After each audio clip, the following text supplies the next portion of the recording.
Hello and welcome to The Studio Demands It, an exercise in creative thinking where we will conceptualize, pitch, and craft a film or series based on the demands or stipulations from one of you listeners acting as a hypothetical Hollywood overlord. Overlord! As professional screenwriters ourselves and massive cinephiles, we talk movies all the time. All the time. And we'd like to believe that we could meet any demand thrown at us. We will be your screenwriters for this episode. I am TC DeWitt, and joining me, as always, is Jim Bartholomew. Don't call me Samantha. I don't have a middle name for you this time. Jacob Jingleheimer, Jimothy James Brzelic with an X, so you know he's extreme. When did you start going by Jim? Great beard, pizza beard, burrito, jump man, Buzz Relic.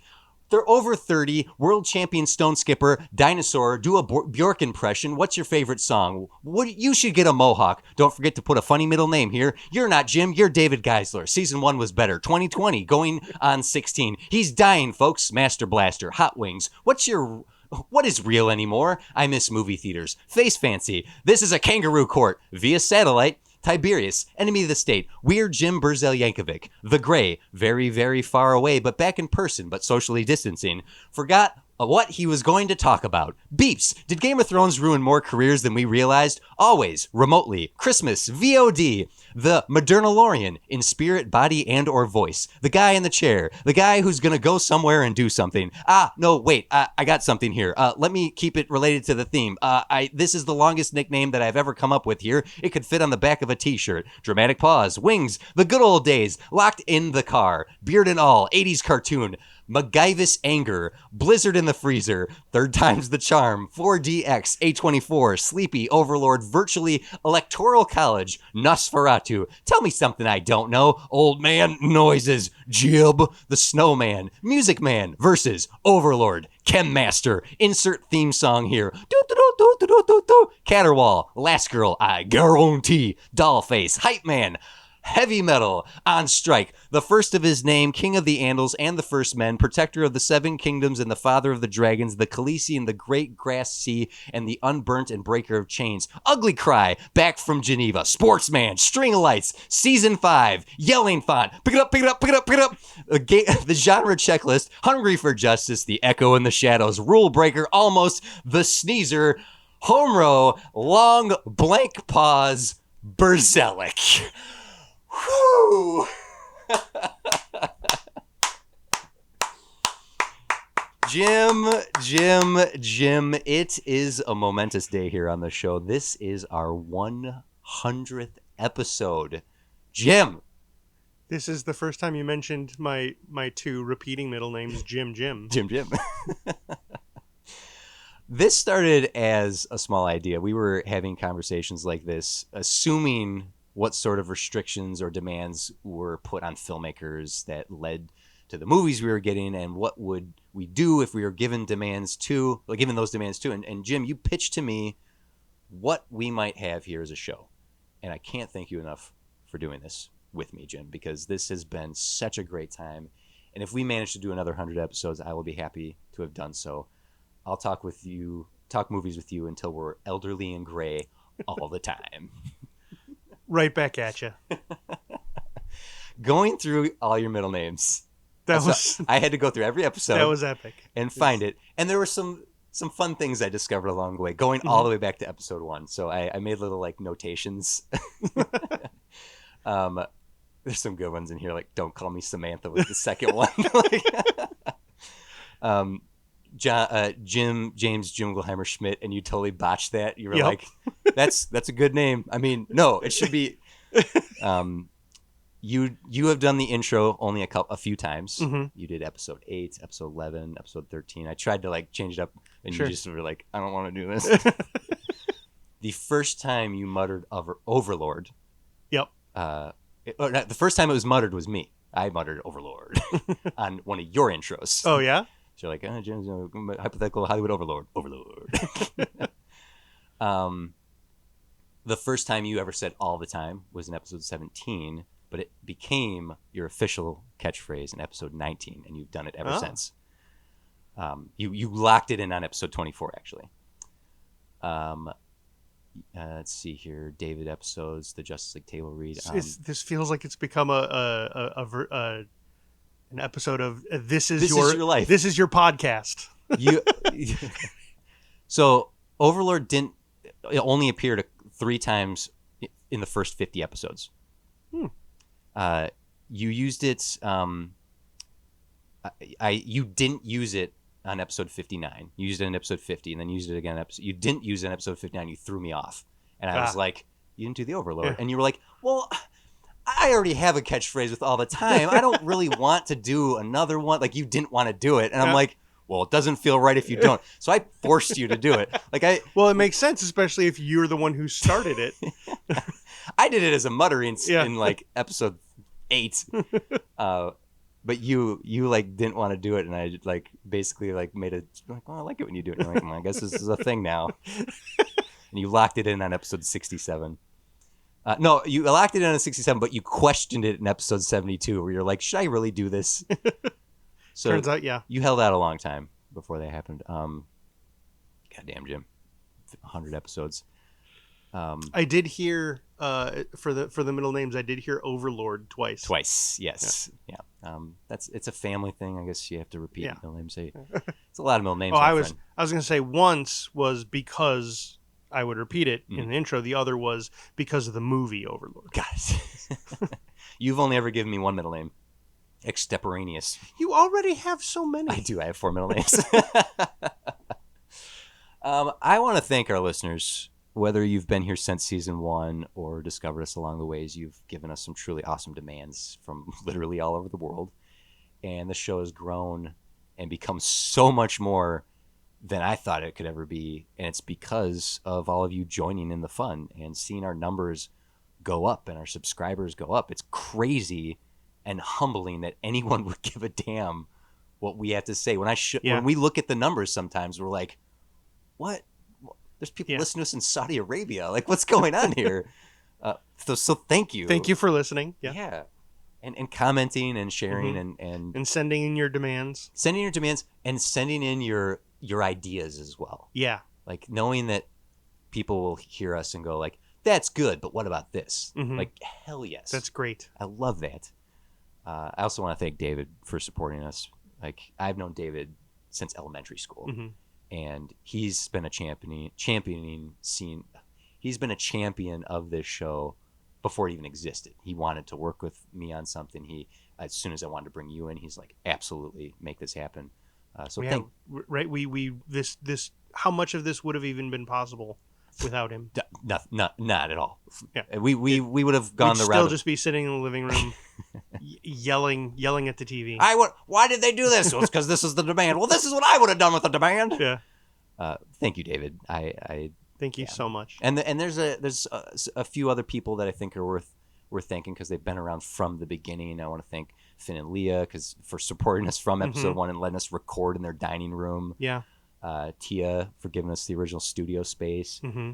Danny for giving us the pandemic recording space. And our table reads would not exist in the form they're in without Danny. Yeah. Like what you guys have heard is a producer extraordinaire who's taken our silly ass ideas, bringing in the right voice actors, and helping make that happen.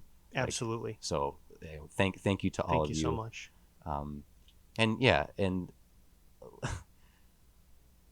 just anyone who's supported tolerating our endless off mic conversations in pretty much every single episode, which Danny is responsible. Like she's been sitting to listen to us continue to talk about these episodes.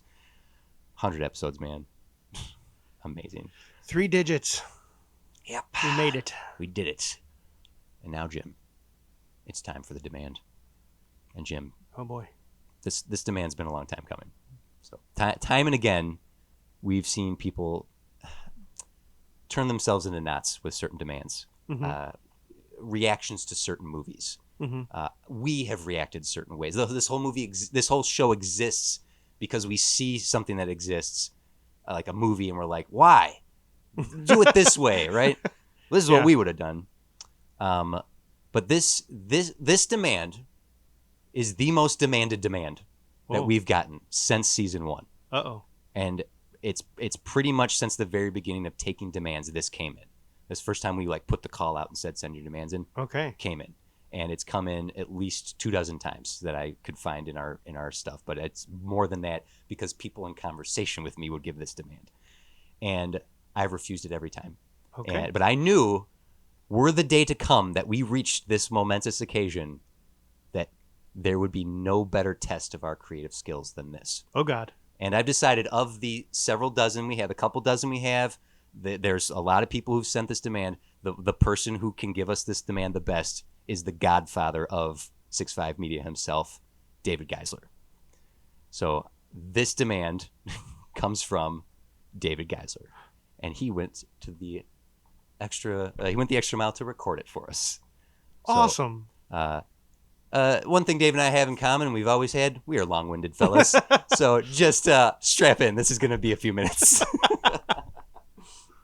right, here we go. Let's see if this works. Well, TC, Jim, congratulations. 100 episodes, 4 seasons, thousands and thousands, tens of thousands of listeners all over the world listening to your show. I am so proud of you, and I am proud to have this show be part of the 6'5 family. I just love that with this show's premise, you're able to, each episode, celebrate and exercise the creative process. And for this episode, you might really be exercising the creative process. Jim, TC and I were talking a while back, maybe it was somewhere around season 2, about what some of the hardest demands in the world could possibly be. And there's a particular film trilogy that he and I are massive fans of. A trilogy that really, really probably shouldn't have any sequels at all. Some say it's a perfect trilogy. Some say the sequel to this trilogy is the perfect sequel. TC, I remember you and I joking that even though each week usually we use a listener submission, we were kind of saying, man, if we make it to episode 100, the request has to be Back to the Future. And so today, I'm going to pretend to be the studio. Against everything in the world that I think is good, 6'5 Productions demands a sequel trilogy to Back to the Future. A trilogy, TC, you I know asshole! that just about every screenwriter in the world, kind of thinks about this franchise just as a thought experiment sometime in their career. Even though I'm positive that the pitch you put together today will come together organically, I'm sure you've been thinking about a few things here and there. Nope. So just to keep things a little fresh, I'm going to make one request. You see, the Back to the Future story, yes, exists in these 3 films, but there are 2 other pieces of media that include Back to the Future lore.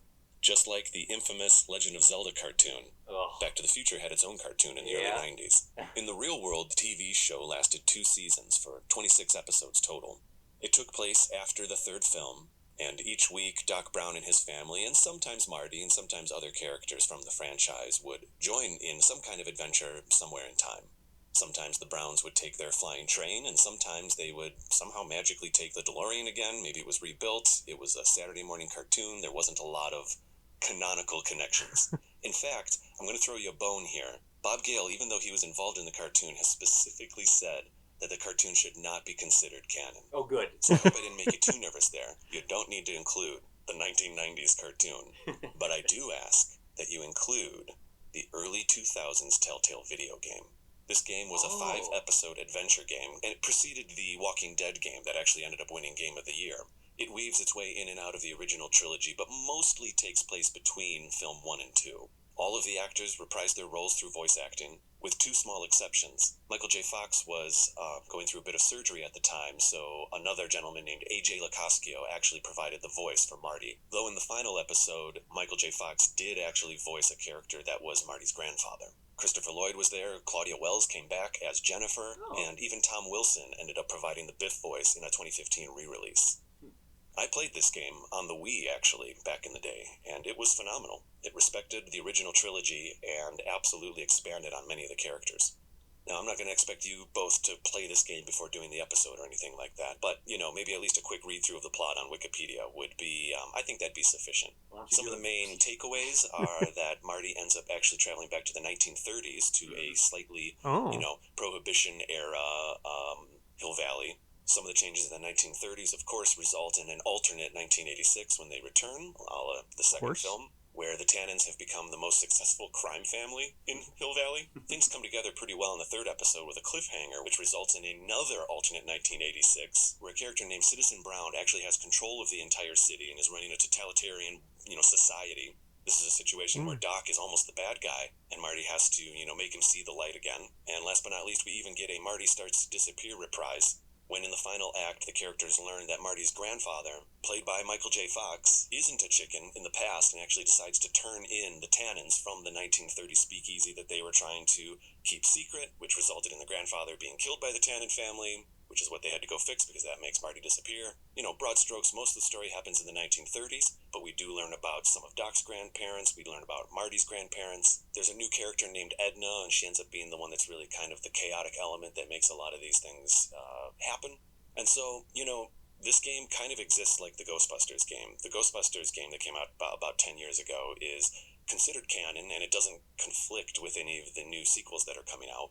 Technically, if the Ghostbusters franchise wanted to, they could probably retcon the game out of existence, but right now it exists as canon. Now, Bob Gale has said that Back to the Future, the game, could be removed from canon, a la Star Wars Legends, but that he and the team that wrote it to fit into the universe. So, if you can, at the very least, try to not contradict some of the events that happened in the video game. Or go full retcon, get it out of there. But when it was produced with the intention to be a part of the franchise. So I think I'm going to demand and ask that the first movie of this new trilogy reboot does canonically happen after Back to the Future 3. And from there, go wherever you want. We don't need any recurring characters. We might need recurring characters as long as it fits into the universe. And you can make the story interesting and make it meaningful. 6-5 Productions is willing to produce these 3 films. I can't wait to listen. I can't wait to see what you come up with. And congratulations again to both of you on 100 episodes. All right. Wow. Thank you, David. Thank you very much. Back to the Future, Jim. That's why you put that up and took that's- everything else down. That's a coincidence. This brand new piece of Back to the Future art that's framed. It's the only framed image in my room right now. Everything else has been taken down. That's coincidence. It's funny because it was there and I'm facing it and I'm looking at it and I'm as we're doing the intro and setting up and stuff. I was looking at it and I was just doing some math in my head, and trilogies is what movies do and want. Yeah. But I realized there's a number missing from there. Now this doesn't satisfy the trilogy. Yeah. But Back to the Future goes 30 years in the past. Mm-hmm. Back to the Future 2 goes 30 years into the future. Right. Back to the Future 3 goes 100 years into the past. Right. We never go 100 years into the future.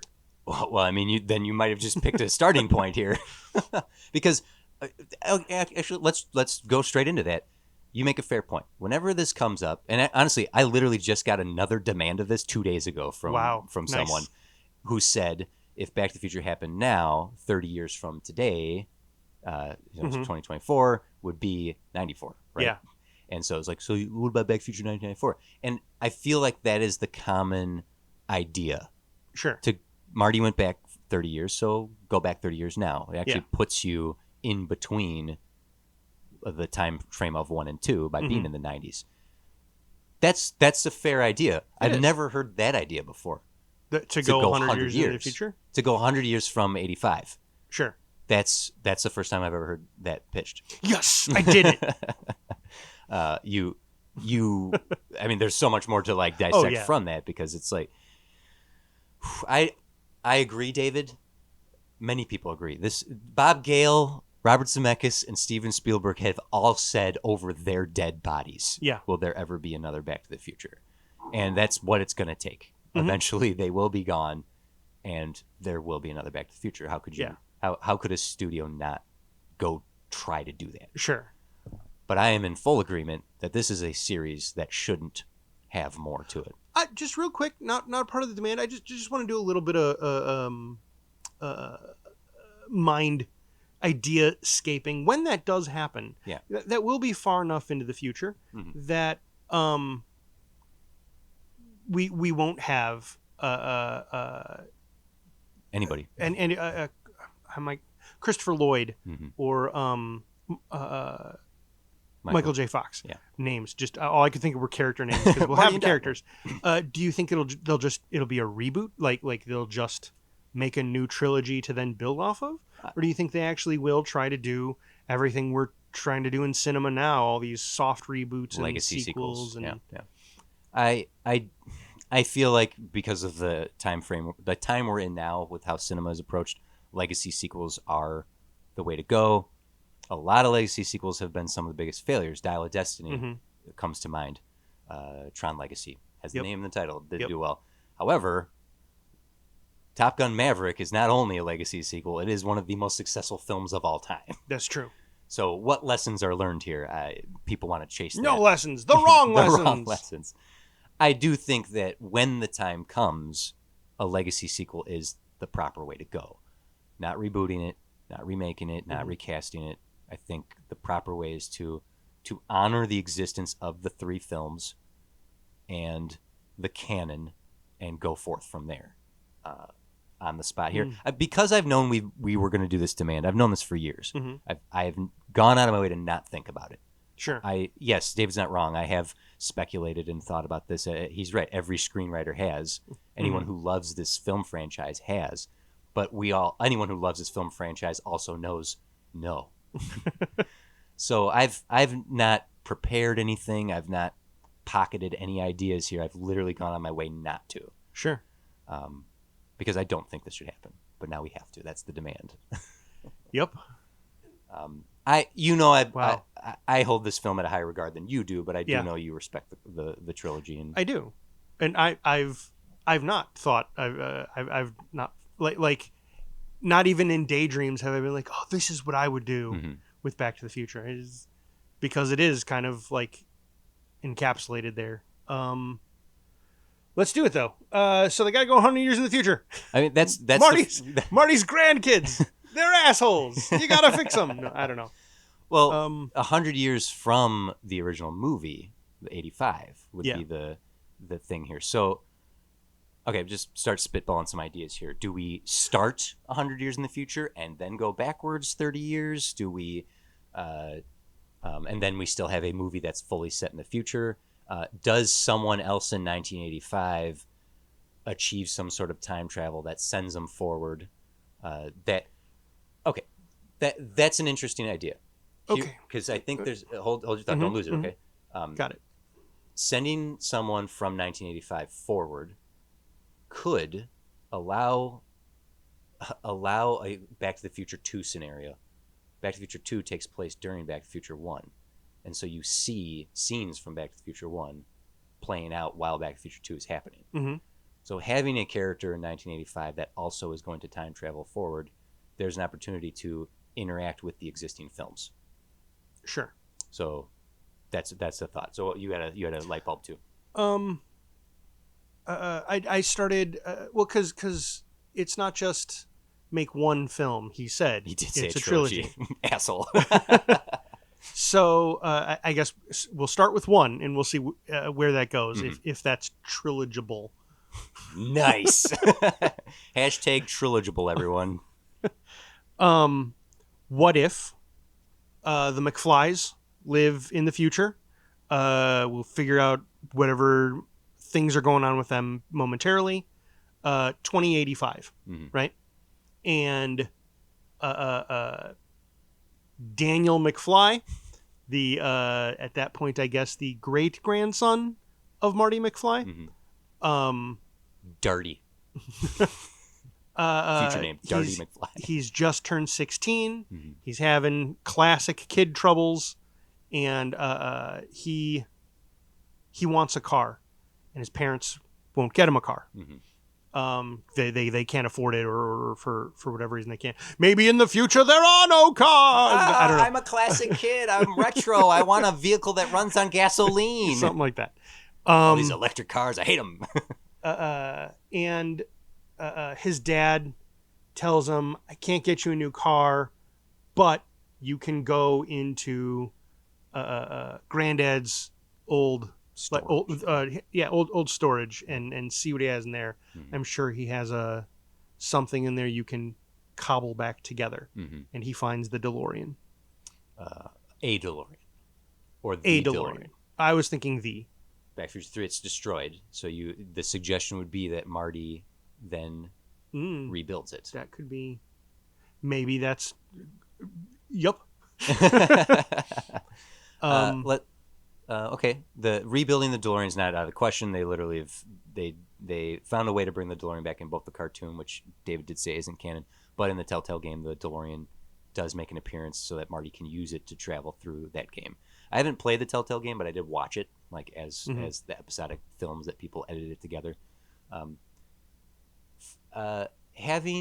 Let's try this. I like this idea of a gearhead, like someone who's retro in 2085, who likes old school stuff, and going into Grandpa's warehouse storage unit and finding a incomplete put back together DeLorean. Like the skeleton of one, the frame is there, there's pieces there, the blueprints have laid out. He never finished it.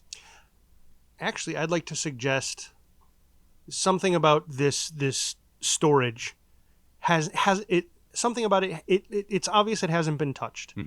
And when he finds the DeLorean half built, half rebuilt, something suggests like maybe at first he does think it was his grandfather tinkering back here.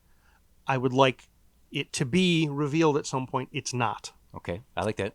It's actually one of Doc Brown's kids who keeps coming to this time and has been rebuilding it. So it's either Jules or Vern, and they are jumping forward in time to try to as sort of like a getaway, or even one of their kids. Okay, I mean, yeah, don't Ghostbusters this. It's the kids. Well, of the main so the thing is, honestly, that was one of the thoughts I had is when we reveal a DeLorean, it's gonna be just like when they revealed the Ecto-1. There's a lot of Ghostbusters legacy stuff, similarities happening. I meant Funimation Ghostbusters. Oh, the sons sorry. of the but no, you're right. Yeah, revealing. There's going to be a ton of nostalgia here, and honestly, given it the affection and the loving member berries that Ghostbusters Afterlife had is sort of the vibe you might want to aim for here. I like the notion but having Jules or Vern be 17 years old and they sneak away to the future to try to rebuild the DeLorean. Why? If they already have time slipping abilities, why that? Because like every 16-year-old kid, they want to have their own car. They want to be rebellious. Well, no, they want to have their own vehicle. They don't just want to keep taking Dad Doc Brown's train everywhere.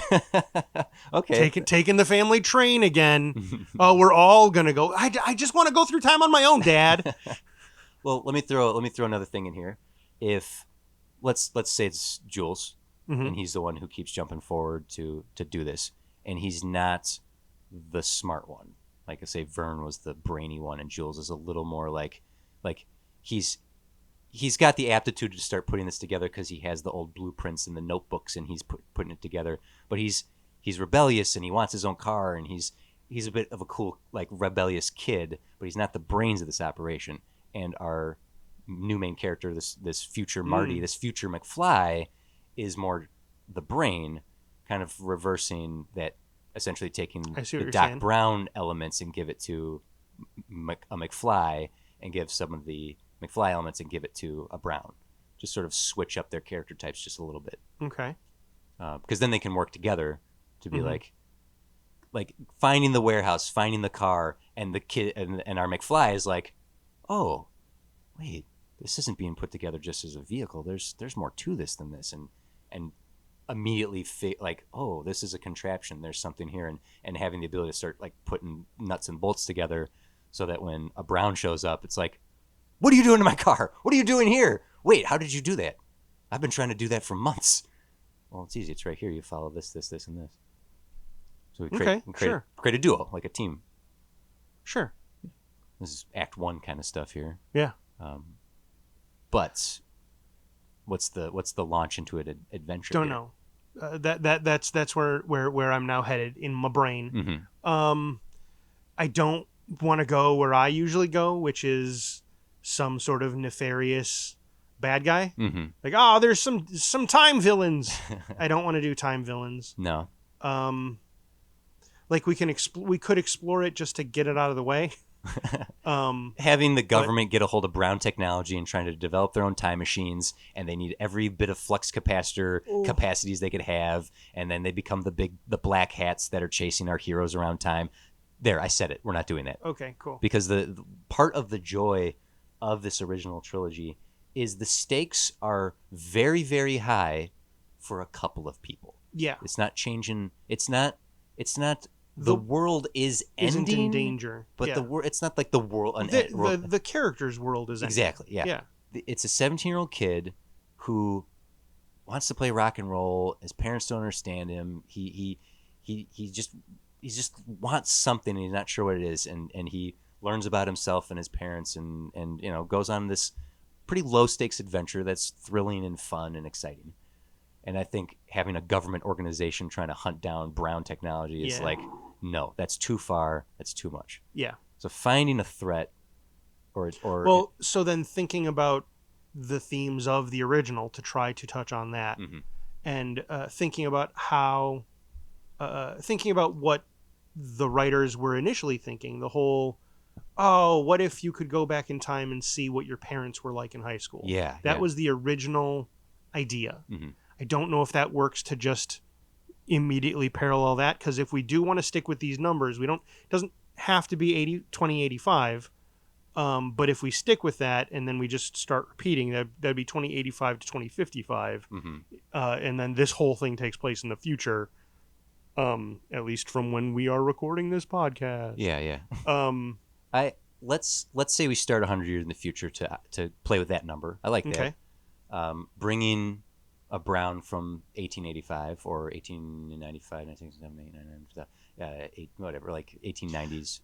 So the interesting thing about the Brown kids, depending on how you want to portray them, if I remember right, and I probably don't, they don't grow up in the 1800s, or maybe that's their touchstone time. Yeah. So maybe they do, but they're going to be timely, right? Yes, they're going to understand the time stream and the passage of time and different eras and stuff. So it's not going to be like gee whiz, what is this combustion engine? I only know about steam engines. They're going to understand Doc Brown all of that stuff. Doc Brown didn't take his kids to the Grand Canyon or Mount Rushmore. He took them to Rome and the moon landing, and like he traveled time with his kids on vacation. I'm going to throw a notion out here. That's a lot of fun, actually. I'm gonna tuck that away. There might be something to be able to. We might be able to do something with that. Hitting some historical moments, like history. Possibly, because the Brown kids would have seen the historical moments. They've never seen just the things, right? Like you said, I've never seen the Grand Canyon. This is huge. This is amazing. What do you mean you haven't seen the Grand Canyon? It's just always been here. We didn't buy. Yeah. We went to see the things that happened, not the things that are. Yeah. We saw the Gettysburg Address. Yeah. 3 times. Yeah. Okay. Trying to understand, like, learn from the past to basically like your present. Like, you just live in the moment as opposed to vying for the future or thinking in the past. Let's really play in there a little bit.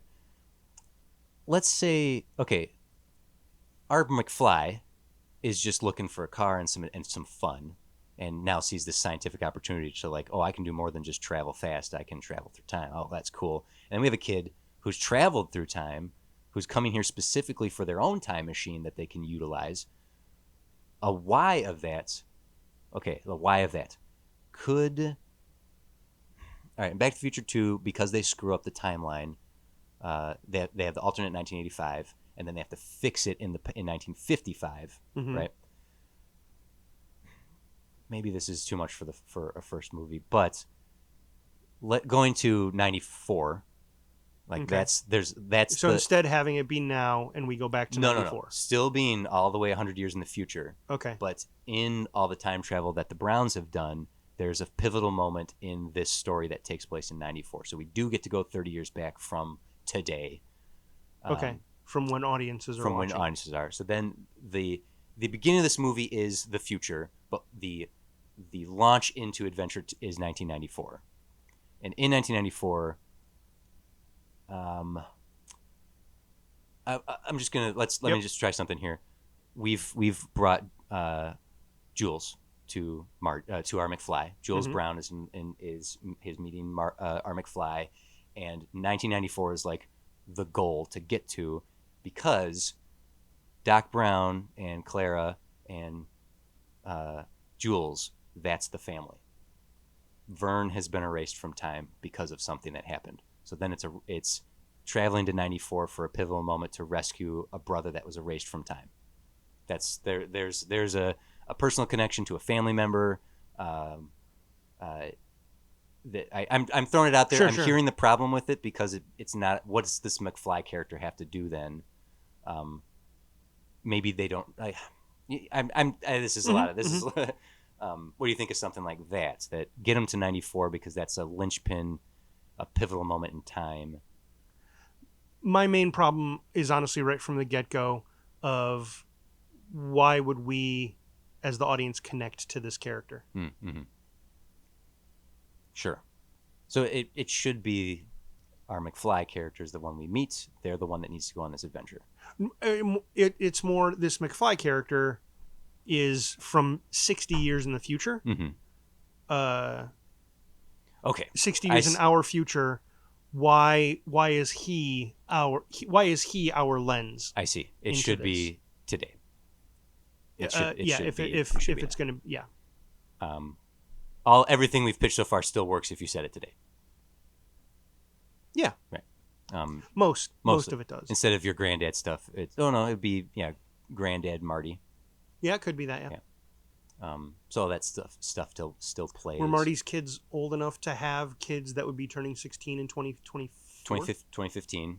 2015, how old were they? 18, 17. Like 17 years old. The daughter would be 18 years old. Yeah. Well, they didn't have... No, their kids were 15, 16 in 2015. Right. So 2024, or now-ish, their kids, Marty McFly's grandkids, would only be like 10 years like old. little babies. Little baby kids. Okay. And that's if Marty McFly's kids had kids when they were 16. Right away. Yeah. Okay. So therein lies a problem with our McFly character. Now, this movie, we're going to be in pre-production hell with this for a while. Sure. Right? So this movie's not coming out in 2024. It's going to come out in 2034. There you go. Okay, now we're talking. Now we're giving them at least 20 years, so they're at least 30 years old-ish. Yes. So then they could have And now kids. they're going to go back to 2004. Oh, God. Somebody once told me. No, actually, I think that would be amazing. To go to 2004? To have that be the song that keeps popping up. Ugh. Right? Like something happens to the dash of the DeLorean, so they don't know what's happening. And they They get out, they open it. When are we? Somebody! Oh. How dare you, sir? Okay. Marty McFly's grandkids. So we're looking at about 2035, 2040, somewhere in there. But then that still gives you the first problem that you just suggested, which is like, why do we care about a kid in the future as opposed to now? Sort of, yeah. Again, that was just trying to tie. All of this started with trying to tie in to the math of the original movie, which the video game, which we're supposed to potentially recognize, didn't stick to those numbers. It did not. Yeah. It went to a cool sounding time period. Okay. So we could always just do that. Well, let's futz a little bit. Like Terminator and Bill and Ted, we can say that the timeline isn't static, right? Just because in 1985 they went to 2015, where Jaws 9 in 3D and hoverboards and all that existed, doesn't mean that when they fixed everything, that's still the future. In fact, they state it very clearly when the fax disappears in the end of Back to the Future 3. Why did it disappear? And Doc says, because the future hasn't been written yet. It's what you make it. So everything that happens in 2015 in Back to the Future 2 is erased. Perfect. Yeah. Now we can start from now. Mm-hmm. Marty... if Marty and then his kids pump out babies pretty much right away, I think we can, right? Because does the math work? 15, 16, and 2025, going back 15, 16 years puts us at 2010. Another 15, 16 years puts us in 1994. Math! Let me try this. Marlene, Marty's daughter, is Yep. 17 in 2015. Okay. Okay, let's move ahead to 2024. Okay, she's 24. She's an adult now. She's 24 years old. They've recast characters before, Jennifer, Claudia, and then Elizabeth Shue.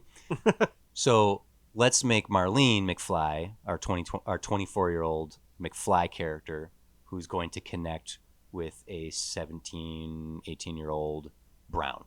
Okay. Utilizing kind of what we laid out already, that having her be the brain and having a warehouse of her dad's old stuff and collect and having a nostalgia for the past and not really having a future ahead of her, and then getting caught up in an adventure that sends her back in time with Jules Brown, something like that. Kid Genius. Or no, you wanted him to be he was the dumb one. Well, not the cool one, like the one in over his head, whereas Marlene would be. I said what I said. Yeah. What do you think? Something like that? I mean, does that do anything for you? Um, I'm Yeah, the tough one here. that- I'm the real tough studio. Like, I don't like it, but I'm throwing everything out here to see if Sure. anything sticks. we could yes, this works. This whole episode is a whole bunch of internal voices screaming, "Stop! No, stop!" No, we're hashing Um, something out here. Having My fear Mhm. with even if we set it up right, like, oh, it's the grandkids, so we can do this, and we're gonna do a role reversal thing, so we get a Brown and a McFly Sure. adventures, and we're gonna do the whole 30 back and 30 forward, 100 back. We're gonna do all of that. yeah. That all sounds great. I'm afraid it's gonna feel very Saved by the Bell next class. Okay. Let's. You know what I'm saying? I do. I'm wiping the whiteboard. Okay. I want to try something else. What is the most recognizable thing of Back to the Future? It's the DeLorean. It is. So let's start there. Okay. Let's not worry about McFlys. Let's not worry about Browns. Let's not worry about the 30s, like 30-year jump, 100-year jump. Mhm.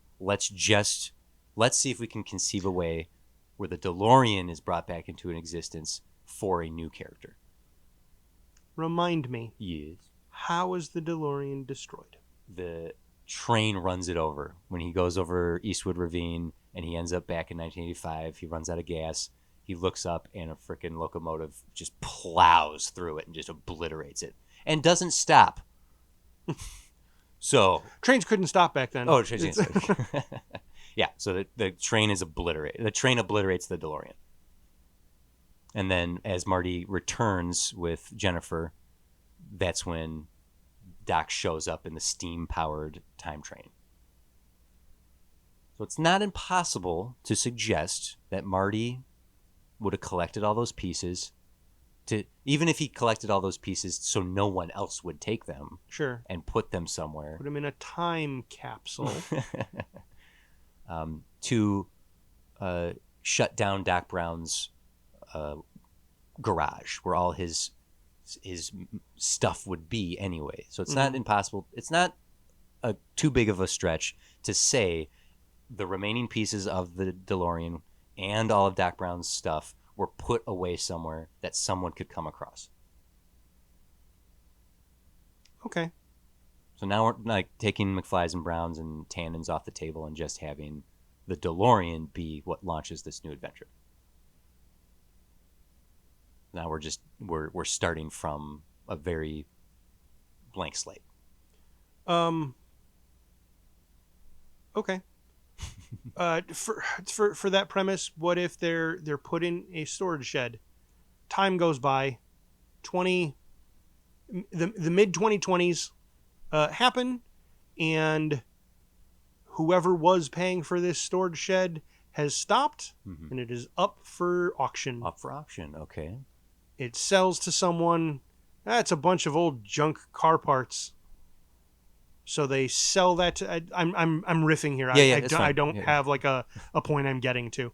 Let's try. A 17-year-old kid auctions gets like Somehow get like we follow these parts and they end up in this 17-year-old kid's I'd even possession. go so far as suggest that this kid bids on the storage unit, like that it's an auction. He's like wants to get a car, and auctions have cars all the time, and like, maybe he's going after some Jeep, and that gets outbidded, and in his sort of distress, like, well, maybe I'll bid on this thing. I'm not leaving without something today, and he bids on the storage unit that has all the material in it. Maybe. Because I have a notion of what could happen with the storage unit, but I'll let you go. Okay. Well, because I was gonna have like the whole storage unit, all that. It was gonna be this almost montage. Mm-hmm. Um, Moving the pieces. Yeah, Okay. where we see these pieces go. We might even see the pile of parts that is the DeLorean, Yes. and in sort of like a fast forward, Mm. not stop motion. What's the time lapse? We see parts disappearing from this pile as different people buy it as it gets moved around, and what we're kind of focused on, what we see centered the whole time is the flux capacitor. Yeah. And so now our kid comes along. What's this? I think it's like a engine battery or something, like a car battery. Oh, I'll take it. Yeah. Something like that. And then we can plug that into any car we want. Create a new time machine. Yes. A new iconic. Like as iconic as the DeLorean. Well, the DeLorean was the way it was is because it was a dud, right? Mm-hmm. It was a So the Cybertruck. Yeah. That's that's what I'm saying. That's the first thing I was thinking No! of, but that is I don't like that No, idea. I was I don't trying to like think that of I was trying to think of a car, like a different car that was a big deal and failed, or barring that, going with something that would just be like, I don't know, like a Honda Civic or a Toyota Corolla. Let me try something, because I like the idea of moving the pieces to our main character. But let's look at the original opening where we pan through the garage and we essentially get images of everything that's to come. That opening shot of Doc Brown's garage. Having an opening shot that reflects that's showing, we can see some laptops that are bidding stuff on whatever the equivalent of eBay will be now. Facebook Marketplace, I don't know. And Still eBay. and panning across and seeing like items sold and items bought, boxes that have been opened up with stuff taken out of it, panning across and seeing familiar items as we get over to the frame or the nearly completed shell of a DeLorean, or whatever your new car is, the vehicle that will be this movie's main vehicle. Okay. And our main character started putting this together and buying parts. And when they, this might be, I don't know how we're going to get this information out, but in the midst of like bidding and buying parts to fix up this old car, they got a box of old junk. And when they opened it, they found, oh, this is the piece I was looking for. What is this? It's the flux capacitor and like the items that were just packaged, taped up, and sold as random car parts. Mm-hmm. And they happened upon the flux capacitor and some understanding of how to. Some old notes. Yeah. Like actually, it doesn't have to be the original, because did Doc make more than one? Did he have was the one he made a prototype? Right, that's a good question. No, I mean, yes, the one we see is the one he made, but he did have the napkin that showed how to make the flux capacitor, which is what makes time travel possible. It's true, napkins. Essentially, having our opening montage, when Marty like hits the guitar and he flies back, some sort of reflection of that, where he like thinks he's got all the pieces in place and starts the car up, and it just like bursts into flames. Sure.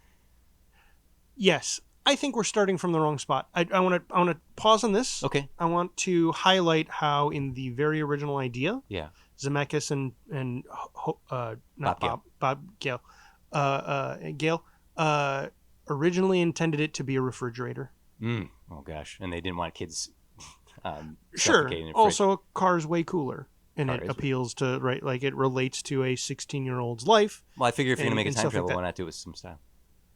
Yeah, exactly, exactly. But I highlight that to say they still had the nugget of he's going to go back in time and see what happened with his dad and figured out the actual Okay. conflict of the story there. Maybe let's not worry about the DeLorean and what it's going to be and stuff. Let's create the reason for to travel back in Yeah. time and what they do. That's a What's great. happening with our kid? Why does he go back 30 years? Mhm. What's and if it's with his parents, what happened? Like, are we just like is his mom gonna fall in love with him? like, are we just gonna repeat it, or what new thing are we gonna do? Okay, that's a great question, and there's a great spot to take a break, so we can just take a moment to just calculate ourselves and recombobulate.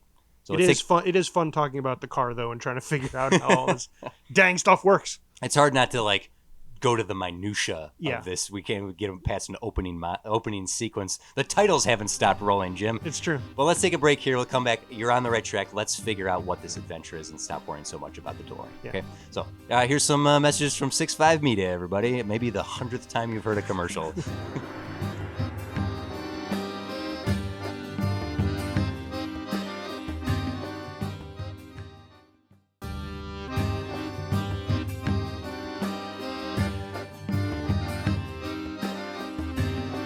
And we're back in time. Okay, I have a notion. I don't know if it's the right way to go. This is really hard. It is. But you said you might have an idea.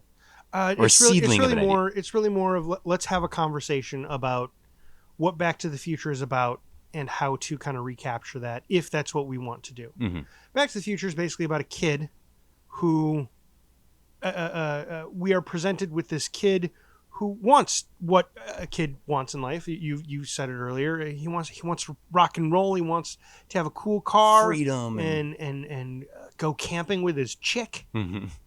his girlfriend, and who he loves and she yeah. loves him. Yeah. and right, and he wants to, and his family is lame. Why are they so lame? Yeah.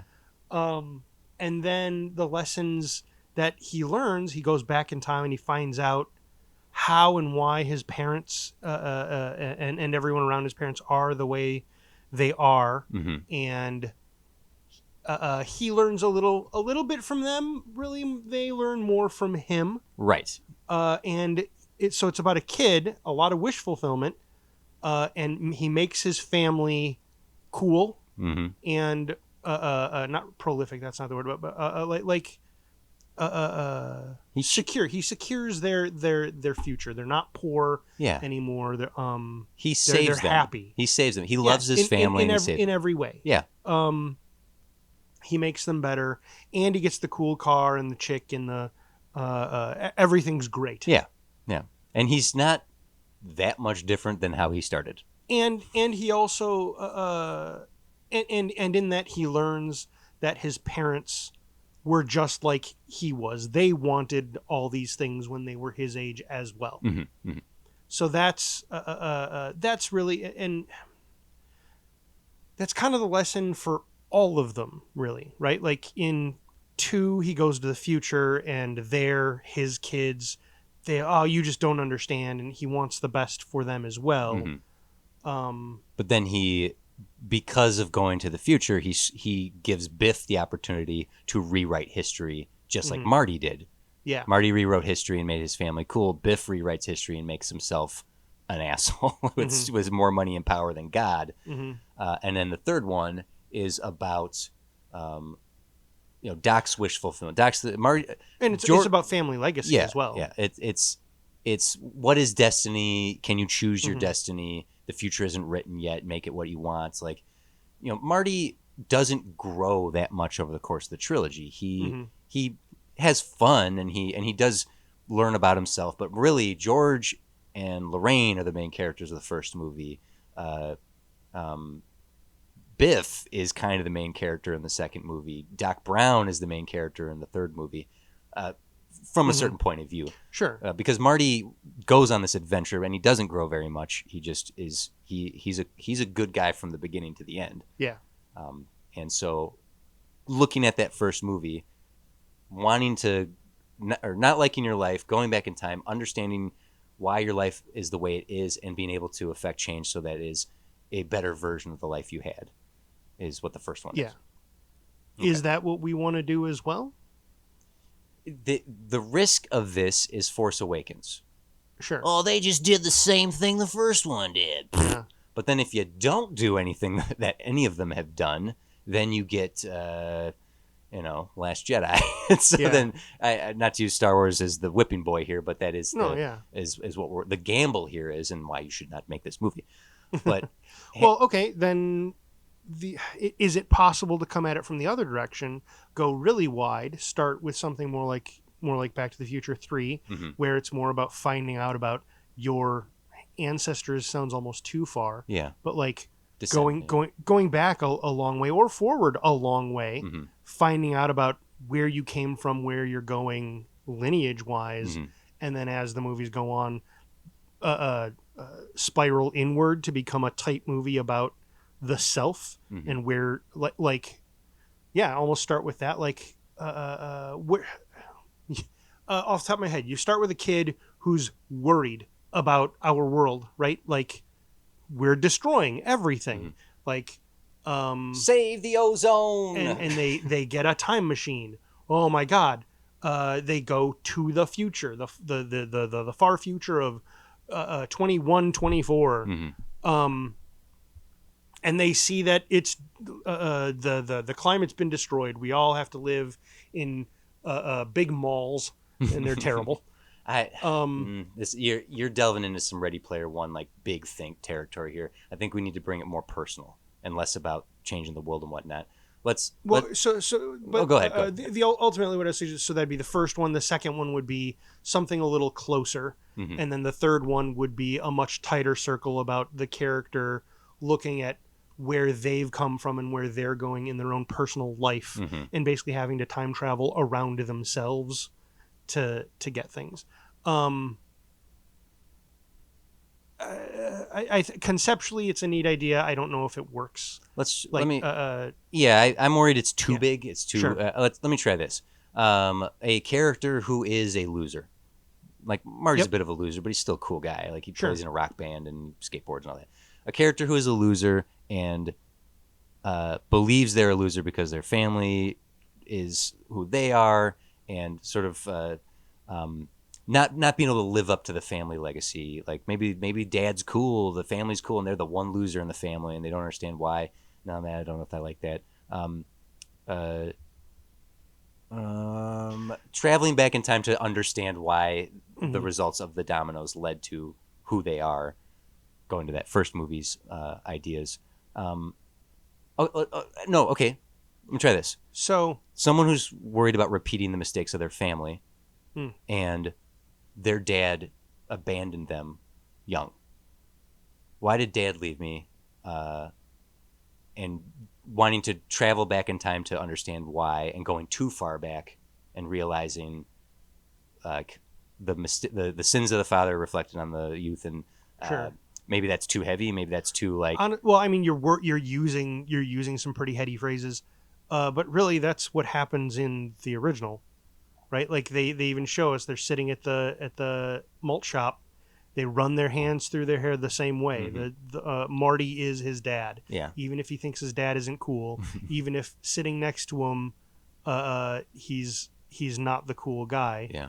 That's the thing that happens. Okay. Right? They get back there and Marty. Yeah. And the thing is, it's a fine idea. Like, because even if we just repeated it, there's some fun things that can be. I was just thinking about, like, a kid now goes back. Right. I guess they would be a Zoomer. That 17-year-old that would might like even be Alpha. late Zoomer or early Alpha. Yeah. Goes back in time to when their parents were that age, 1994.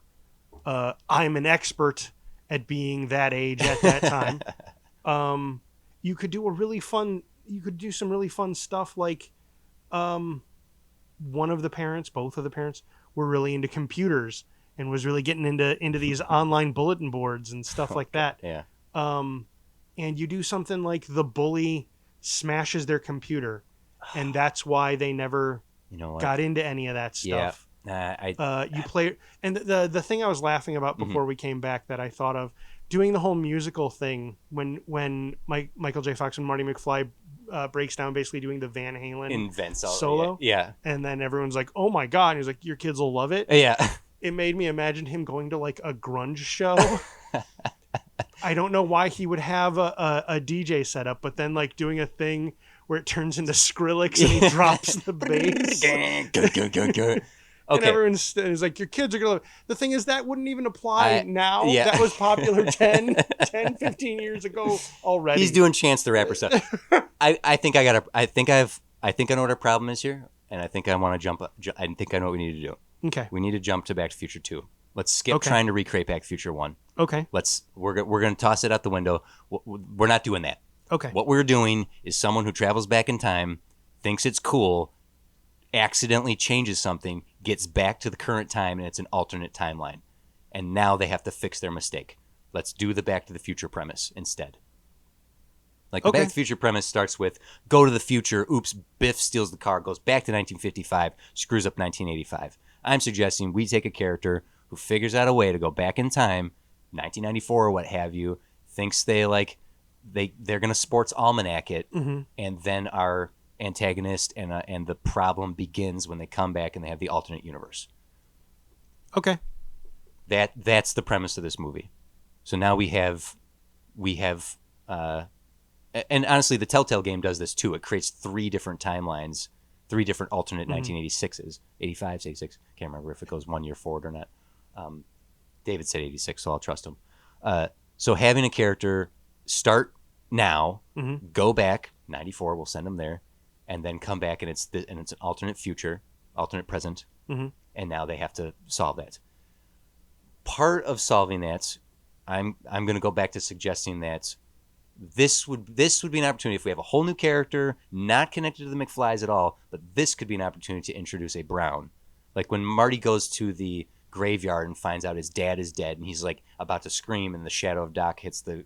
He's like, "I thought I'd find you here," and then takes him and explains, "This is what happened. We went here. Alternate this. I found this. The sports almanac receipt and the head of old Biff's cane. Like, let me expo dump what happened to this movie and now what we need to fix." This could be the moment where we introduce a Brown. Okay. And just because you don't want to drop a new character in so late in the movie, when our character travels back to 1994, we actually get a glimpse of like oh, pay attention. There's a Brown. There's one of Sure. Doc Brown's people, kids, grandkids, whatever, in the background of several of these moments, witnessing. Do you think it would be fun and pertinent in any way to make whichever Brown we use to Merlin him? He starts old, and whatever our second one is, he's gotten younger, and by the third one, He's a kid. he's basically a kid. There might be some fun to have there, I guess. I don't know if I don't know We're- how to. Basically, for the character we're following, and the story we're telling, it's happening in a forward linear progression. Mhm. But for the Doc Brown character, you would watch them backwards. A bit of River Song Yeah, Doctor yeah. kind of situation where it's like every time they meet up at some point they have to reintroduce, like, wait, what part of the timeline are you from? Kind of. Like, yeah. Jules, oh my God, I'm so glad to find you. She's like, oh, hold on. Well, because then we could do interesting stuff. Like, you're right. So Jules shows up and he expo dumps. Mhm. And he knows all of how time travel works, Mhm. and so he's able to do all this stuff. And he's the mentor character, Mhm. a la Doc Brown. And then whatever we do in our second one, maybe he's a bit younger and he's very excited because he's just figured out this time travel stuff. Well, finally, yeah. so many decades in, his family was so good at it, and I finally figured out, and I'm going to help you. We have that as a precedent because Doc Brown in 1985 is not the Doc Brown from 1955 that helps Marty. Marty Oh, has to that's true. explain everything to him. So having a Brown character in different pinpoints. I was going to even say that and then in our third one, Mhm. Jules is now so young, he doesn't know about time travel, and our McFly character, whoever, Okay. is like Jules, I Listen, need you to know this You stuff. need to know this, please, because you Okay, have to I'm going to explain tell it to you me. what you told me. Yes, this is And- sort of this is Doctor Who-y. I love it. Yeah. It's kind of Blink-esque where A little the bit, Doctor. yeah. I'm fine with that. Having the real, true test of our skills as writers is to map that out linearly from the beginning, so that some fan can post on YouTube Jules's timeline in order, and Yeah. it tracks. Yeah. To be like, oh, look, if you watch it in the order that the scenes are for him, Mhm. it's a full film. It's a full story. I like where your head's at. This is interesting Cool. to have, even if it's not a full start and move backwards. If it's a pop around, Mhm. like River and the Doctor, if I may Yeah. keep borrowing from them, having them check in, like, wait, have we had this conversation yet? No, but I think we should right now. Okay, we have to have this conversation so you can tell me this later, kind of stuff. Yeah. There, as long as we don't overdo So that. you can tell me this in your later, my before. Yeah. Oh, this is you're twisting my brain into knots, Doc. Jules, yeah. I like that. I don't think we would do that too much, because then it would start getting Sure. that's not a bell we can keep ringing. But if we ring it 10 to a dozen times over the course of the Yeah. trilogy, there's some fun to be had there. Yeah. Okay, so having Like Our- even just inserting somewhere in the first one. No, listen, this is really important. You need to remember this so you can tell me. okay, when do I tell you? Don't worry about that. In 1994. Yeah. Ooh, I haven't thought of going to the 90s before. I wonder what they wear back then. It's not important. Why would I go to the 20th century?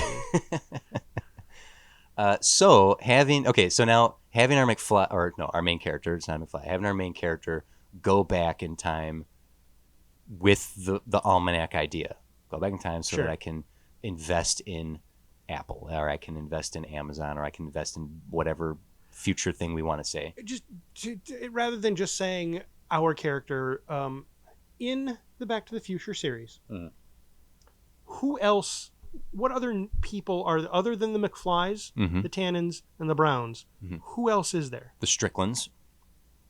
That's Principal That was Strickland. that was the teacher. Yeah, and he was Okay. also the marshal back in 1885. Discipline, son. Remember that. And anyone else? The Baineses, which would be Lorraine's family, Okay. but we only get a glimpse of them through in Back to the Future 1 when she travels back. Their Uncle Jailbird Joey is referenced. We see him as a baby, and then he's just in jail the rest of the time. There's Biff's crew. We see them through the course of 1 and 2. And so that's Joey Bain? Or Joey Baines, Joey, yeah. Joey Baines? Yeah. Uncle Jailbird Joey. Is there any reason that Uncle Jailbird Joey wouldn't have a kid, and that's maybe this character? So a cousin to Marty McFly, Yeah. or Marty McFly's Basically, kids. trying to think why. Okay, so Jules Brown. Mhm. If we go with the idea that he's trying to build his own time machine, Oh, we're going back to that. Okay. I think it's a fun, useful thing. Mhm. He's trying to build his own time machine, and he thinks he's hidden it well Mhm. in this. We'll call it just benign future. Mhm. Um, Our like it's- present. what? Our present. Our present, and it's just outside of the McFlys, who have been involved in time travel but know enough to stay away from it. Mhm. A character that would stumble upon this thing and think like Biff, but not so Oh, antagonistic. okay. Then yes, having Uncle Jailbird Joey have a kid who's a little bit of a problem child, The rapscallion. a little bit of a rogue, Rudiger, Yeah. who would think. I mean, even Marty thought of it too. Marty wasn't Sure. innocent. He's like, we could put some money down and Yeah. make a few bucks. Like, I made the time travel for traveling through time, not for making money. Yeah, having so Uncle Jailbird Joey Baines has a kid. You're onto something there. And so a la Biff, Biff stealing the car in Back to the Future 2, Joey Jr. Steals whatever this time machine is. Yeah, finds the time machine.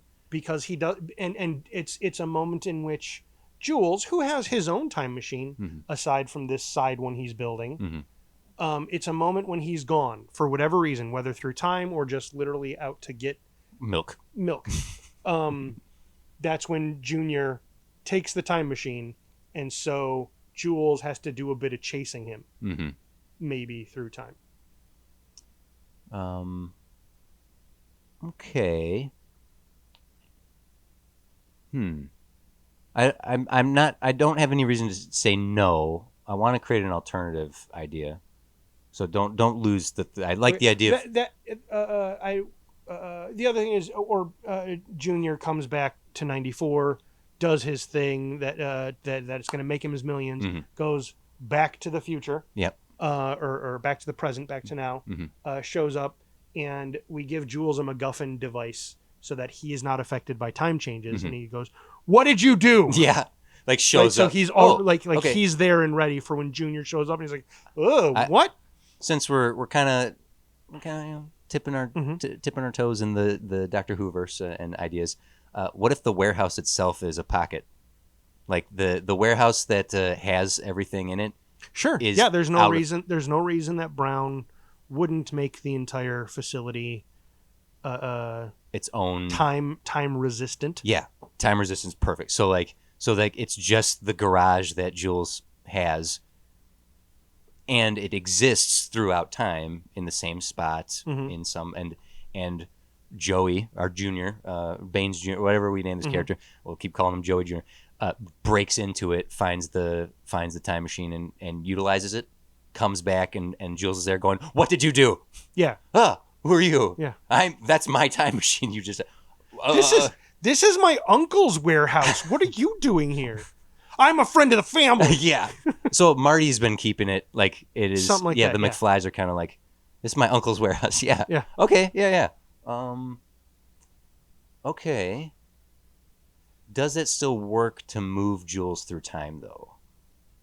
Like that we pop them around, like that Junior here keeps running into Jules and it's at different points in Jules' timeline. Oh, maybe. I thought of that gag, and I totally forgot about the previous thing we were gonna do. That's all right. I mean, we can take that strain of spaghetti off and eat it. Because here's the thing. One of the things that Yes, that is important. Honestly, the short answer is yes. We can figure out a way to have our cake and eat it too. Okay. The reason I say that though is one of the reasons these three movies work is that Marty's always in over his head. Like Doc is heavily involved in Back to the Future 2, so the two of them are working together, and then it gets screwed up at the end, and Doc is lost to time.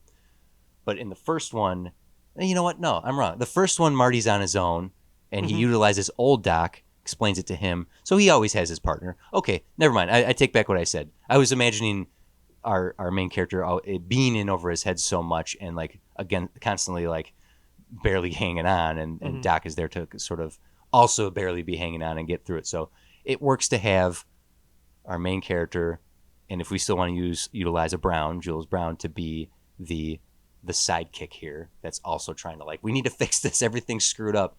We just need to find a way to break the machine or screw up everything so badly that they have to puzzle it out to figure out where they need to go, what they need to do, how to keep them on the clock, because it's the ticking clock of all this. George being dead, getting to catch the lightning bolt, having to not die by the hands of Mad Dog Tannen. It's that ticking clock element that we don't have here. Because if Joey goes back, screws up time, comes back to the future, alternate timeline, cool. We just need to go back and stop you. Fixed it. So there needs to be something that throws it all off, and now they're at the risk of the ticking clock. Sure. Having an enemy like Biff, who creates the problem, having the problem of not running into your past self in Back to the Future 2 is part of the issue. Not running into your parents or anyone else is also part of the dilemma. So going back to 1994, let's try this. Yep. Our main character goes back to 94 and wants to invest in something like something stupid. I hate this. Like, it's the gambling is so much better, but so let's do that. No, we're gonna it can be bet. Gambling. We're gonna bet on the Super Bowl. Yep. And the reason I'm picking this Super Bowl in particular is because that's the one my dad didn't bet on. This criminal who was in jail his entire life decided for once in his life not to be a low down dirty crook and bet on something. He decided to be and if he had bet on that, our life would have been amazing. Mm-hmm. So I'm gonna go back and place the bet my dad should have bet. Sure. So now, don't run into Dad. Don't run into Uncle Marty. Don't run into Grandma Lorraine. Like, now obviously the risk here is like, okay, well now we're writing these characters. So is the into... idea that the first time he goes back, he does run into all of them? No, I don't know. I'm just sort of talking without thinking. Because ultimately that's what happens in the first one, right? The big problem. We get to see ultimately little things, right? He runs over one of the pines, and Biff does punch him and takes the almanac out of his pocket. Doc runs into himself without being noticed. Did he take the almanac right away? Yeah, when Marty's watching himself through the door after he played Johnny Be Good, and he comes out. Oh, sorry, I was thinking back to the first one again.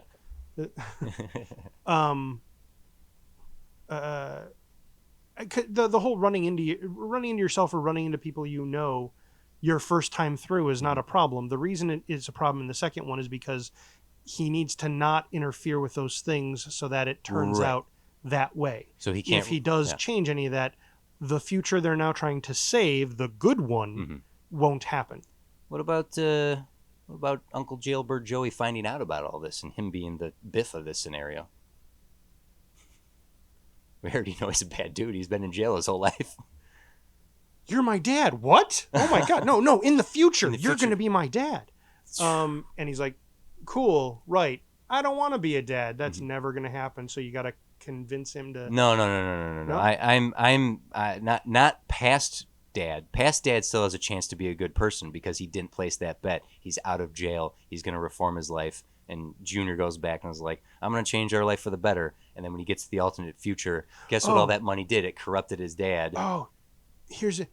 Well, so even after Marty made the future different, was Uncle Joey still a dirtbag? Mm-hmm. Perfect. That's what's happening here. Our theme is no matter how much you try, you can't change a person who doesn't want to change. Yeah. Okay, there you go. And that's we're gonna do something with and around that. Mm-hmm. Junior loves his dad, and his dad he's not a great guy. He's just great enough that we don't hate him like Biff. Mm-hmm.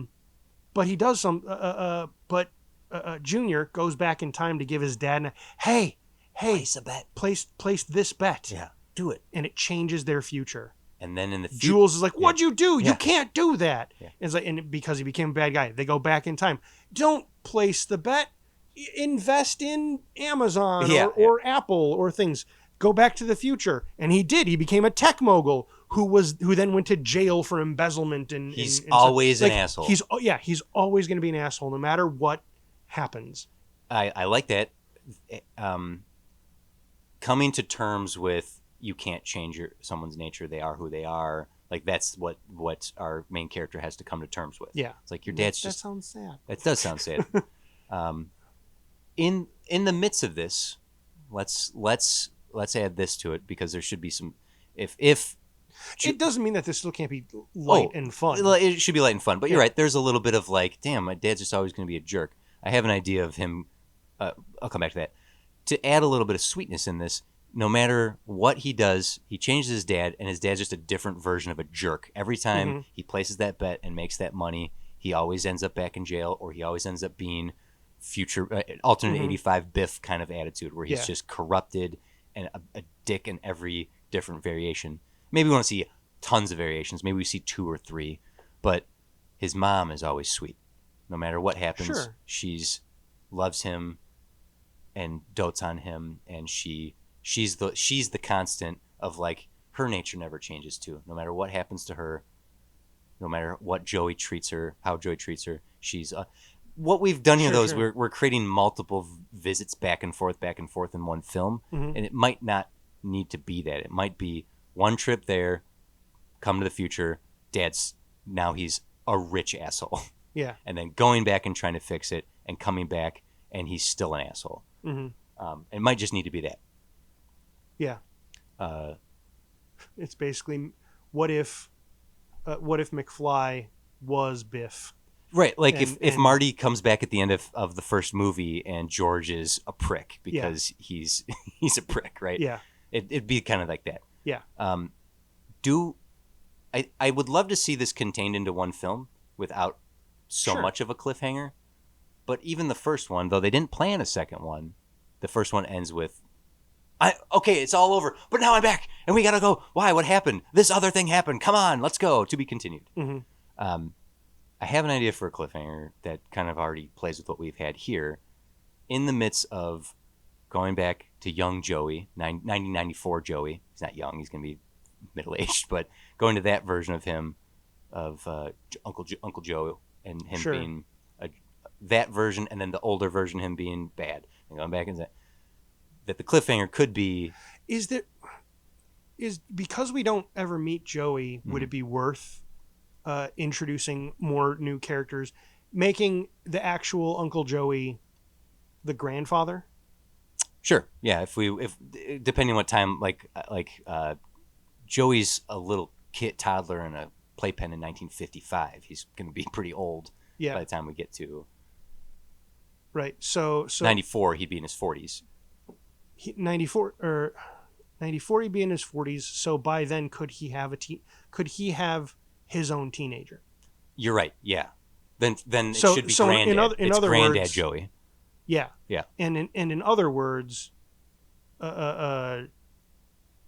Uncle Joey's kid, Marty's cousin, Hmm. would actually be a little kid in the back 1994. in 1985. Yes. Yeah. Correct. Okay. Um, Does that work? We're inventing a bunch of family members. Yes, of course. We're creating a whole new branch to the McFly Yeah. family tree. I think it tracks. Okay, so now okay, all right. Having the cliffhanger ending. So Jailbird Joey is grandpa, Mm-hmm. had a son Mm-hmm. who had our main character. Yes. Okay. The cliffhanger, after realizing there's no change in granddad is always going to be a piece of crap, Mhm. right? That's what we're suggesting? That every version of placing the bet or whatnot, Jailbird Joey's still an asshole? Or are we saying our main character's dad is also a jerk like his dad? My first thought was that we would take our whole story and shift it up a generation, Okay. so that we still have, right, our modern 16-year-old Mhm. dealing with their dad. Right. So it's Uncle Joey's son. Yes. Got it. Okay, that's fine. I'm okay with that. Because now I got the cliffhanger. Oh, okay. Okay, so 55, He wants to go back and try to reform his granddad. 25. Okay, so he'd be in his 80s. By 2024? Okay. So the cliffhanger could be, after all is said and done, coming to terms with dad's going to be dad. You can't change someone's nature. The cliffhanger could be getting back to the warehouse, and 80-year-old granddad is in the warehouse and goes, well, what do we have here? Okay. Because then our next movie could go back to 1955. Or anywhere in the existing timeline of Back to the Future. I think Jailbird Joey might just go back to the 70s to try to undo that crime he did. There you go. So now we have an era that we haven't been to yet. It's true. So if the whole culmination comes, you can't change your dad's nature. He's going to be who he is, but your mom is also always going to be who she is. Mm-hmm. Just love the life you have, accept that some people are who they are, and you have to do your best to be your best version of yourself. Yeah. Thanks, Jules. Nice to meet you, Joey Jr., Joey the Yeah, Third. Joey Jr., Jr.. Whatever we give Yeah. us names, and then it's like cool, accepted and happy ever after, and then you get now the fun of that first one is that Doc Brown shows back up and is like, Marty, the adventure isn't over yet. We got to do that. Yeah. We could still do that. That after our Joey character leaves the warehouse, Jules just comes crashing out. It's like, we gotta go back. It's not over yet. We have a whole new problem. What's the problem? It's your granddad, Joey. Something's got to be done about your granddad. And then our next movie, which replays the ending of the first movie, shows us Grandpa Joe showing up and going, well, a time machine, huh? Grandpa Joe. Sorry. I get a golden ticket. He's going to the 70s. Willy Wonka. Yeah. It's all tracks.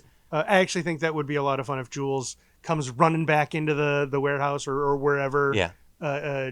Junior is, and he's younger. It's me, Yeah. Jules.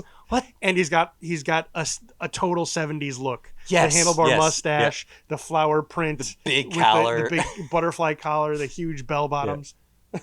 We got a It's problem. your problem. Your grandpa. He's an asshole. It's or But whatever. yes, it is. Yeah. that's it. So I think the whole first movie works, and then having that be the launch point for the second one is now we have a great location to go to, a great villain.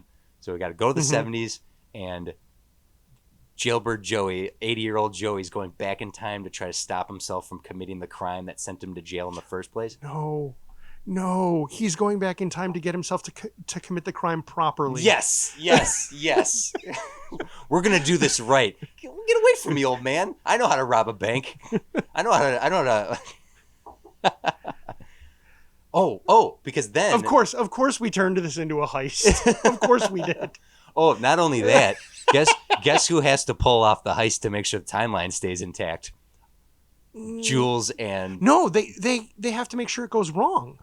They have to make sure it goes the exact same way. So Yeah. it still has to go. It has to go off with a hitch. So they Yeah. have to make sure everything that is going right because it's being fixed it goes wrong if they tamper with it. Yeah. How the hell are we gonna write that? Particularly because that can't be the bulk of the movie. That has to be like act one of the film. Yeah. Right? Well, no, your grandpa, he's messing up the timeline. They go back in time. Because the act one of Back to the Future 2 is going to the future, and then Biff And steals. seeing the terribleness. No. They go to 2015. Yeah. They see the future. Marty fixes it. Stops. Gets Griff arrested. They did it. Mission yeah. accomplished. And then they go. Ah. And then Jennifer gets taken. They save her. They hop back in the time machine. They get back to 1985. Oops. Act 2. We screwed up. So having the 70s and the whatever crime Joey committed, he wants to make sure it goes off right. They need to make sure it still goes wrong. Culminating all that, and then that's the end of our first act. Now, what's the rest of this movie? Would it be possible to move that to the second act and have them have to do something there in the future? Sure. So- Yeah. So, Oh God, I just thought of a good idea too. Go ahead. So, Junior. I'm just going to keep calling him Junior. Junior's the main character is Yeah. how I'm going to refer to him. I'm working too hard. I spend too much time thinking about how time travel works.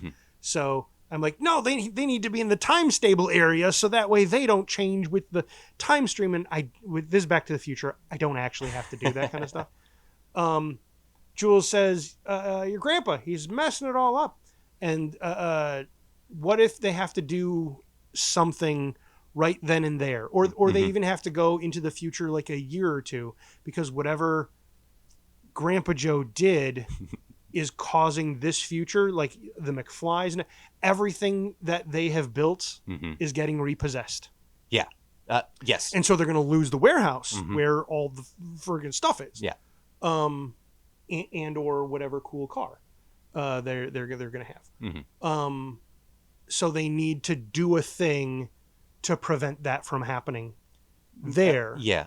And then they're like, okay, I guess we saved the future. Now we got to save the past.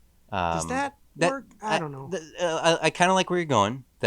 Giving them something that they need to immediately do before they can travel back to stop the height, stop Joe. What I like the idea of okay. Jules comes out in the 70s attire. Grandpa Joe screwed everything up. We need to go. We need to get back in. And they're like, great, let's go. The first movie ends. Oh, okay. Oh shoot. The first movie ends with them running back inside, getting the time machine whisking off, and going off of how like. So we ended here's a big different thing that maybe this is what Act 1 is dealing with. In Back to the Future 2, they had the DeLorean to go to the future. In this, Grandpa Joe took the time machine. Right. That's what I was getting at. Okay. They don't have. Jules got there. So Jules has some Something. personal way of jumping through time. Yeah. And that's the thing I want to. I'm trying to figure out a way. You're right. Like having something that they need to do immediately before. Well. How did you get back here? Let's just take whatever time machine you took. It's like, no, I had a one-way trip. What was your one-way trip?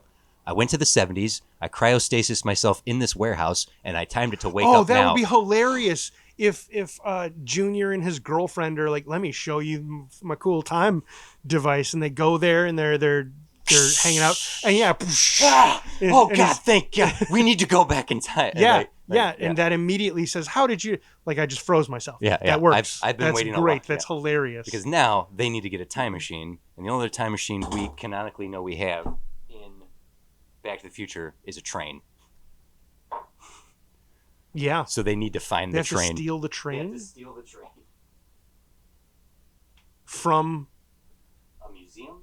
Vern. The other brother? Right, because it wouldn't be in a museum. The family's still active. Yeah. Being a family. Okay, try this. In the first movie, one of the things Jules could claim is that Sorry, just go ahead. Jules could claim that he's part of like a time police, but that's just a lie. In the grand scheme of things, like it's just the Browns. It's just me and my brother and my dad and my mom. And my dad and my mom don't do it anymore. It's just me and my brother. So he could just name drop the fact that there's one other time traveler running out there, and it's his brother. So then, in this movie, when they need another time machine, the only other time machine and time traveler that is active right now is his brother. And his brother could be real stringent on time travel. Yeah, a real Sherlock Mycroft Yes. kind of situation. Yeah. Like all the truths about Jules kind of comes out Mhm. when they go to meet him and confront him and stuff. Yeah. Like that could disco Jules, really? All right. Come on. We all have our phases. Right? So now, can we borrow your train? You No. know the answer. You know the answer to that. I'm not going to. Thank you. I'll say no. You know the answer is no. No. Hi, I'm Joey. Oh, great! You brought one of these. What is this? What is this? You're bringing it. Honestly, my guess, I would think. We would work out the details. They'd probably have other minor time travel things, but I would think he would go to ask, knowing Vern's going to say no, so they actually need to steal it. Oh, cool! And now they have someone chasing them, as well as Possibly, so yeah. Now Jules is a bit of Vern is a bit of an antagonist to them. They're trying to like, if they're like just about to make sure the whatever crime goes wrong, and they're like, ready, set, Jules, Vern, what are you doing here? What am I doing here? What are you doing here? Yeah. You know exactly what you're doing, and I know exactly what I'm doing here to stop you from doing what I know you're doing. Hi, Joey again here. Actually, that'd be great if then like another time thing pops open, and it's another version of Jules and Junior, and they grab Vern and they say, "Go, go!" Oh, okay. You're breaking all the rules now. We're running into our past selves. No, those were our future selves. And then Vern pops. I'm gonna have too much. Vern pops. Get your hands off of me! Get your damn hands off me! Risking the collapse of the space-time continuum, we probably shouldn't have our characters run into themselves. We can do what we want. People fade from pictures and they come back. It's okay. Okay, having to steal the train or whatever from Vern in order to get to the 70s to stop Joey. What's the third act here? Or once they get to the 70s, actually, what if Vern could then show up with whatever secondary device he has and say, I'm taking this, and just leave them quote unquote stranded in the 70s. So now they're going to have to get their original time travel device back. So now they have to stop. They have to stop the heist from going right, and they have to get Grandpa Joe into the device to then go back to the future. Great. And then here's an idea for the setup for the third one. Okay. Like making the crime goes as it's supposed to, but Vern has taken their device, so they need the original car, which means they have to get Grandpa Joe and the car, and then they had like everything is resolved. They've knocked him out. They have him in the back seat, and they're like, "We've done it."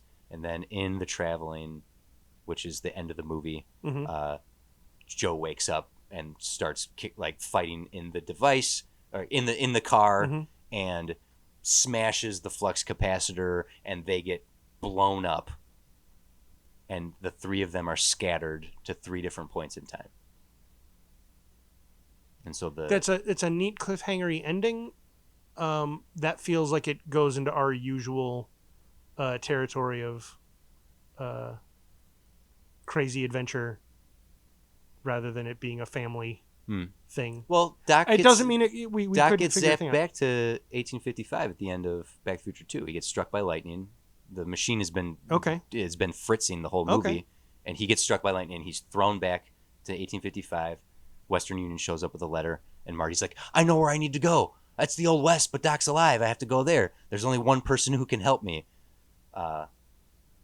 So That's right. scattering them in such a way where, if we follow Joey, Okay. Jules is sent one way, Grandpa Joe sent another, or maybe Grandpa Joe's taken out of the equation, and we just send Jules lost in time, and then Joey's like, "I have to save my friend, and there's only one person who can help me, and it could be Vern."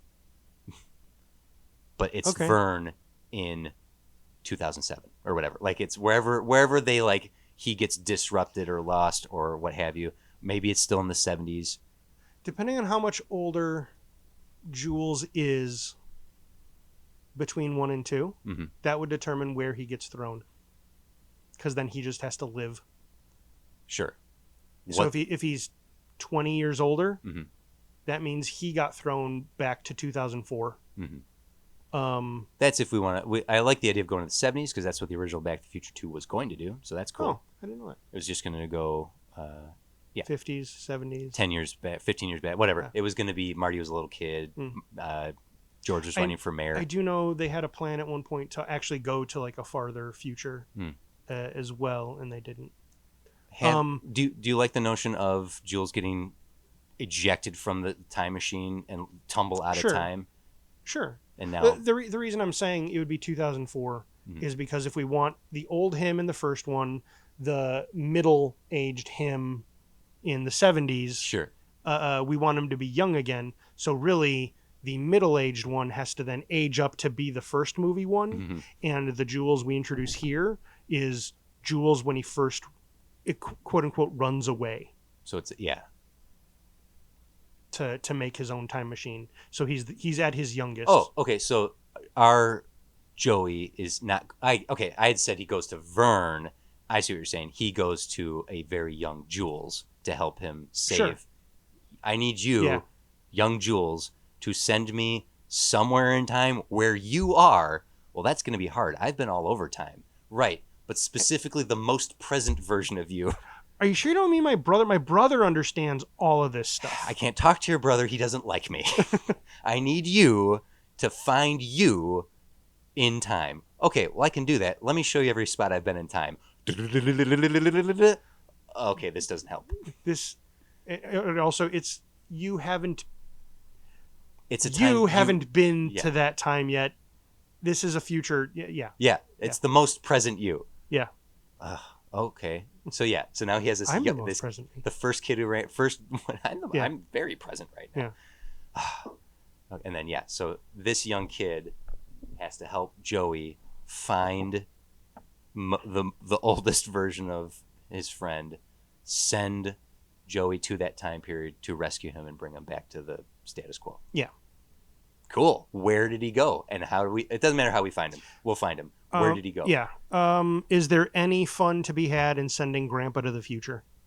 Oh, because Grandpa Joe's still a. Well, I thought you said variable. they all got thrown. You're right. I forgot we scattered him. I had said we could just resolve Grandpa Joe in movie 2, and it's just about saving Jules. Oh. Sorry, I missed that. I might not have said it clearly enough. If You at all. probably did. There's no way to find out. Nope.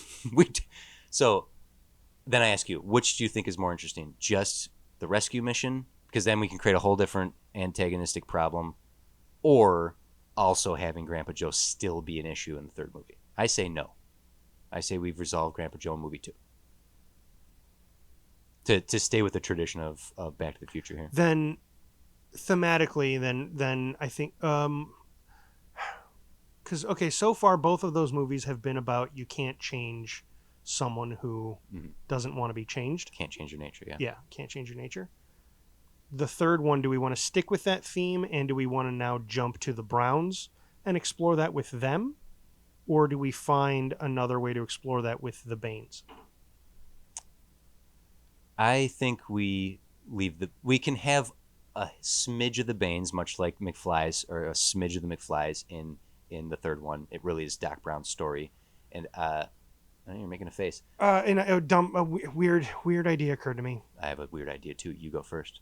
So especially now that Jules is so young, although that changes his future, which changes the two previous movies, unless we plan for it and hide it somewhere in there. But that could get creepy. The Back to the Future movies all get creepy if you think. What do you want to about do? it too much. What if they have to go to some mild point in the future, not a far-flung future, or maybe even a far-flung future? That would make it easier. And Jules, young Jules, who is like 16, 17. Anywhere around there, Yeah. that age, falls in love with Junior's daughter. Or even granddaughter. Okay, so then we add a little bit of that where do you belong in time, who do you love kind of thing. And then it's like, wait, And it Jules, are you my grandfather? Wait, are you my great-grandfather? Maybe. I don't love that. okay. I like where your head's at. I don't quite love it. Because we agree to resolve Grandpa Joe. I'm willing to do that. Yeah. So then this I don't actually know what else to do with him. Yeah. So we've resolved that movie too. So this really is about finding Jules in some time period and rescuing him and bringing him back to present. It can be. I don't. It's the Back to the It Future can 3 plot. Sure. Yeah. You are suggesting that in the midst of this, finding 16-year-old the first time he ran away, Jules, and convincing him you need to help me find you and also to help me travel through time. Yes. But you're suggesting that 16-year-old Jules might fall for Junior's daughter or son, and now there's a romantic entanglement there. Yeah. I think that young 16-year-old Jules only exists for the first act of this movie before we send our Junior to connect with the Jules that we've been hanging out with for 2 previous movies. Much like Back to the Future 3 starts with 55 Doc, and then we catch up to... Before I say I don't like this, Yeah. What do you want to do with them for the other 2/3 of the movie? Much like Back to the Future 3, sending them to a time period where they could adventure before getting back. Whether it's convincing Jules, like, you can't stay here, you have to go here, or if you are going to stay here, there need to be assurances that you don't fudge the timeline. In order for that to happen, we got to erase your memory or something. I don't know. Basically, I'm just going straight to the Back to the Future 3 plot. Doc has resolved with himself to stay in the past, and then Marty shows up and says, no, you're going to die if you stay here. I need to save you. You're my friend. I'm bringing you back home. Okay, fine. That's the premise of Back to the Future 3, and I'm willing to repeat that. But I don't know if that's the way to go. What's your suggestion with the love story? Like, what does that do for us? I'm not sure. It's Everyone take note that Jim suggested a love story. Yeah, it's unprecedented.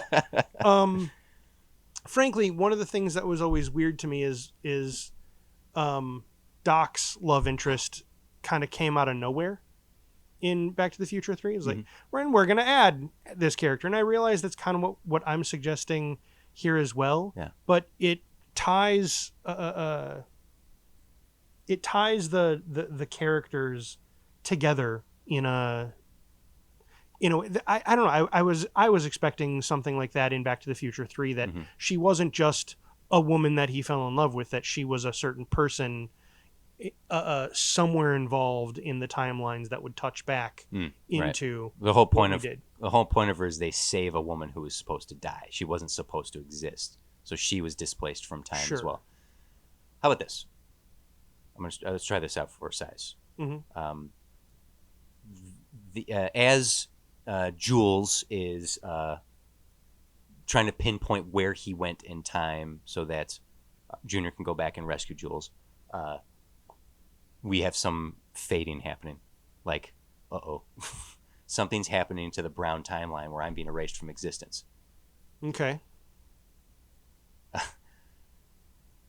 The It's time cops. No. Vern, damn it. If the Browns never made it to America, then the Von Brauns would never become the Browns. That would lead to Emmett Brown, that would lead to Jules and Vern, which would lead to everything, right? Okay. The Browns need to exist in this timeline in order to have all these stories. Mhm. If the Browns are erased centuries earlier, that erases everything that's ever happened. Okay. So let's send. I'm just gonna swashbucklers. Let's go back to ships and sails, swords and sails, high sea adventure era. The Von Brauns, and the Von Braun that started the timeline of the Browns is Jules. Like when Jules was flung back in time, the circumstances of that started the Browns timeline, basically creating a circle of their history. And if Jules is killed back then, that erases everything. So Junior has to go back in time to save swashbuckling, sword swinging Jules from himself. They don't die so that the history of this entire franchise can exist. Meh. I would rather have it be Junior. What do you mean? He's the one who goes back in time. Like maybe they think it's going to be Jules, but Jules has to go back to the future for whatever reason. So backing up it's- to being ejected from the time machine, it's No, like all that can. I'm talking about your whole thing having to go back to be a pirate, Mhm. to be the Von Brauns, Yeah. to become the Browns. Yeah. It's not actually Jules Brown that does that. Mhm. It's not a circle. It's actually Junior Bain who who is goes back and changes his name from Baines to Braun. to Von Braun. Yeah. Okay. I'm with you on this. The fading starts happening, and the assumption is Jules is back in the swashbuckling era and dies. So Joey has to go back to stop that from happening. And then the revelation comes out like, oh no, I'm your I'm your ancestor. Like, that's the Sure. revelation in the near the end of the movie of like, go back. You belong throughout time. You don't belong in one singular time. And I've never felt at home where I am. I want to do this. I want to stay here. I want to be. So Jules and Junior switch places? Yeah. So, well, you're suggesting that Joey Baines Yeah. is the ancestor of Emmett Brown. Yes. And that's what I'm saying. They go back with the Yeah. assumption that, Yeah. and so the What do you think of that? Yeah, I think that's cool. So like, I mean, it creates this. Does that fit our themes though? Like, You can't change who you are, and if Joey is constantly like, feel like there's a way to work this in where it's like Joey's like, I'm not changing who I am. This is who I am. I want to do this. This is what I've always been striving for and wanting to do. maybe it's not quite feeling right. Okay. Well, Back to the Future 3 is everyone's least favorite.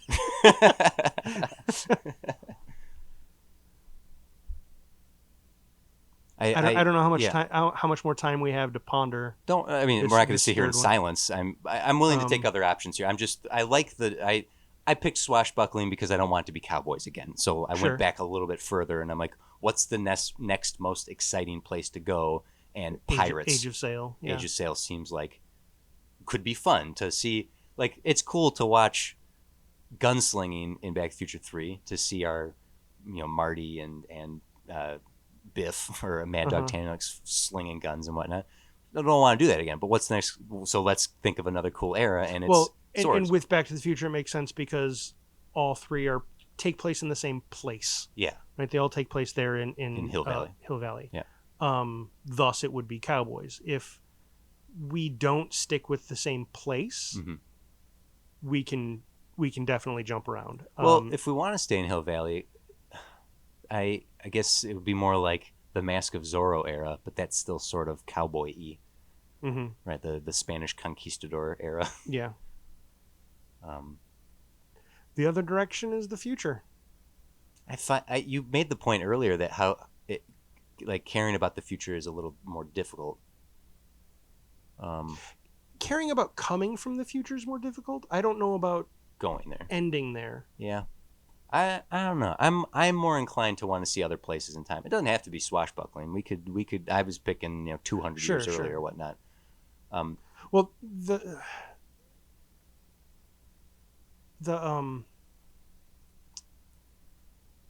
when you go further back in time, you in Hill Valley, California, right? You run out of white people, so and the McFlys and Banes are pretty white. They don't have to be.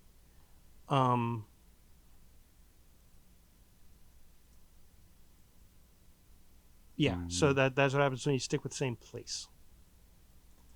So there wouldn't be any like swords and sails in the California Ocean. Not really. You could fictionalize some Spanish conquistadors. Well, they're pretty much the No. bad guys, though. I just You figured out figured it out? I figured out what they're Cavemen? supposed to- No. Going all the way back. Doc Brown says that they were the von Brauns and immigrated from Germany in 1908. Oh, so he went back further. Yeah. Than his family had been. Yeah. So they left. Just prior They to took World the War surname I. Brown after America's entry into the World War. We send our characters to World War One. Gay. Or World War II. We can pick one or the other here, but maybe that's where we have our what do you think of like Gonna do a war picture? an Indiana Jones-esque war picture? Maybe like send them. I don't know. Like it's not impossible, but going from a 90s nostalgia movie to a 70s period nostalgia movie to a World War movie. movie. Like Doc says, like 1908 is when the Von Brauns became the Browns. Sure. He says that in Back to the Future 3. I don't know. Where else can you suggest the future? Pitch for the future to me. What's the the movie? future and it's super cool, Right. but there's We know conflict where we are. and it's We know where we are now. Why are we like? Why Jules do they has go to been- the future? Jules has been lost to time. because he's been flung to the future. Okay, so now he's in the future. Why not stay there? Well, Why rescue okay, him? all the other stuff we've discussed offhand. Why rescue him? Because that's not when he's from. We also keep limiting. We need to MacGuffin our time machines. We've limited it to somehow 2.5, 3. We have a warehouse, we have a car, and we have a train. And For the record, I still think the car should be the DeLorean, but that's really And- nostalgia kicking in. it might still be able to be that. Okay, moving on. But he's in the future. Why not just leave him there? You don't know how he is Mm-hmm. because he fell out of a car traveling through time. Gotta make sure he's okay.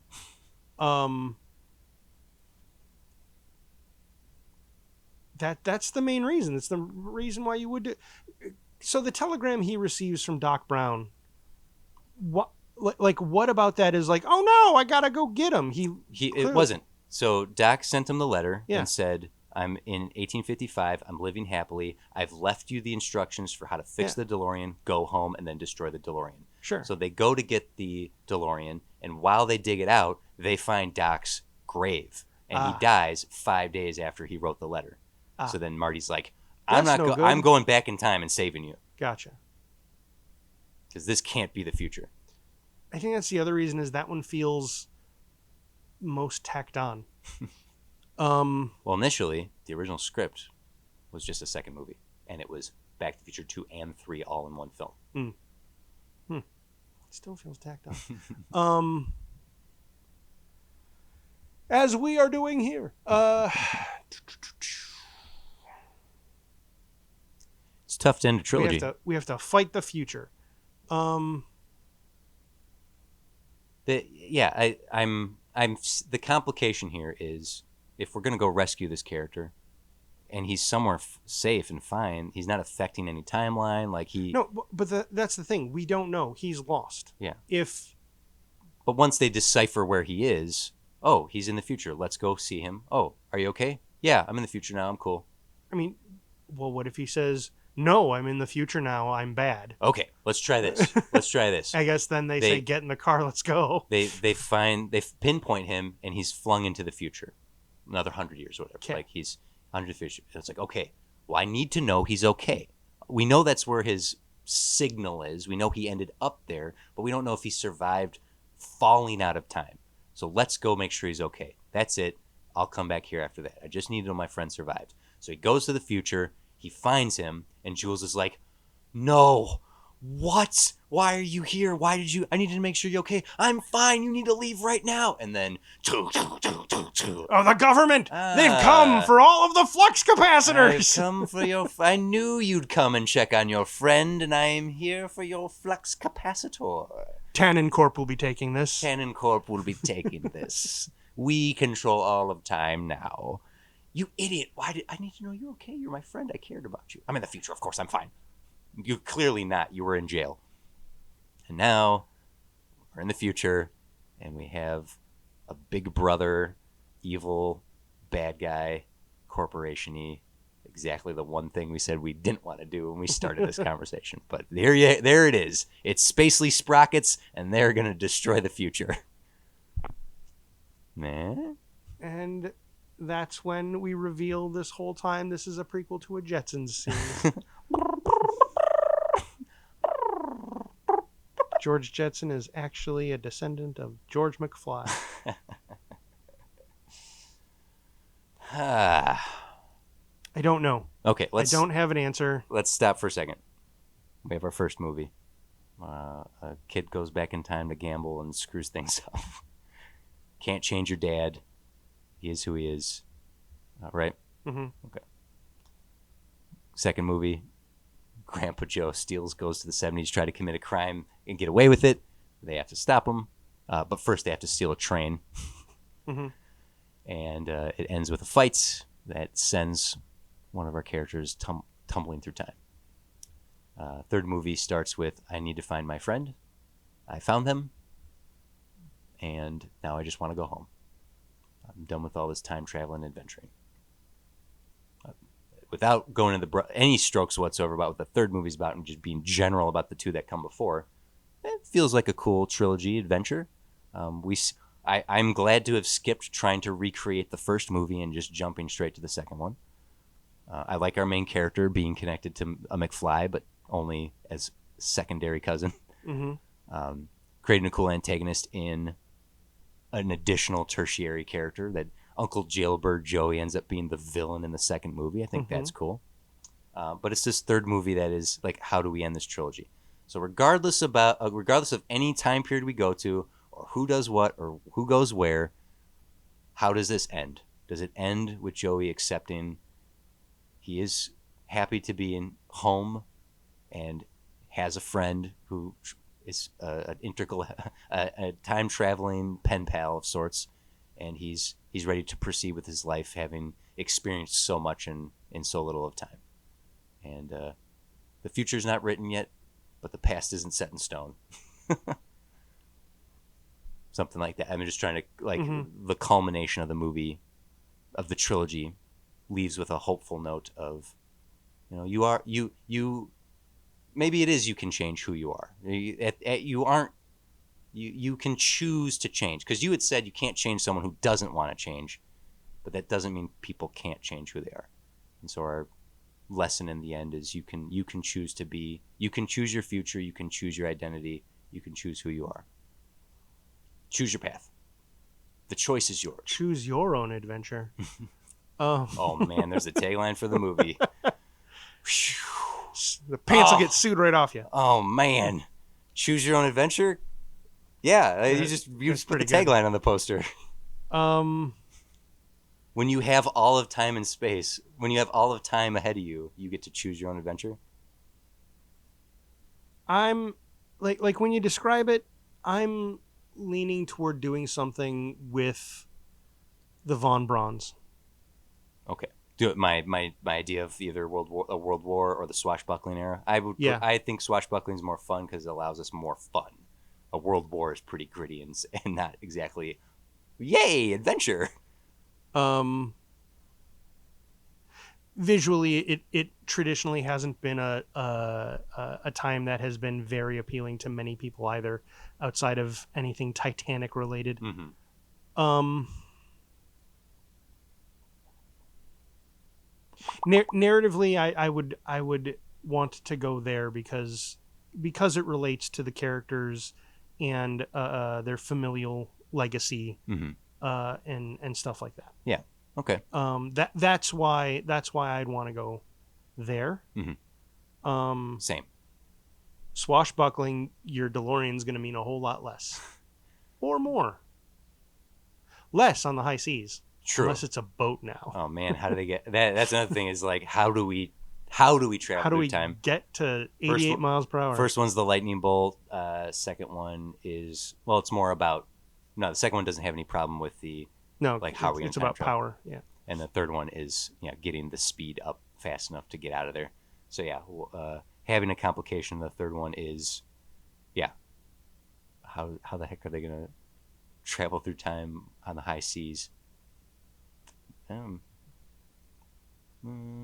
that something we need to resolve right now? Like, No, no? Okay.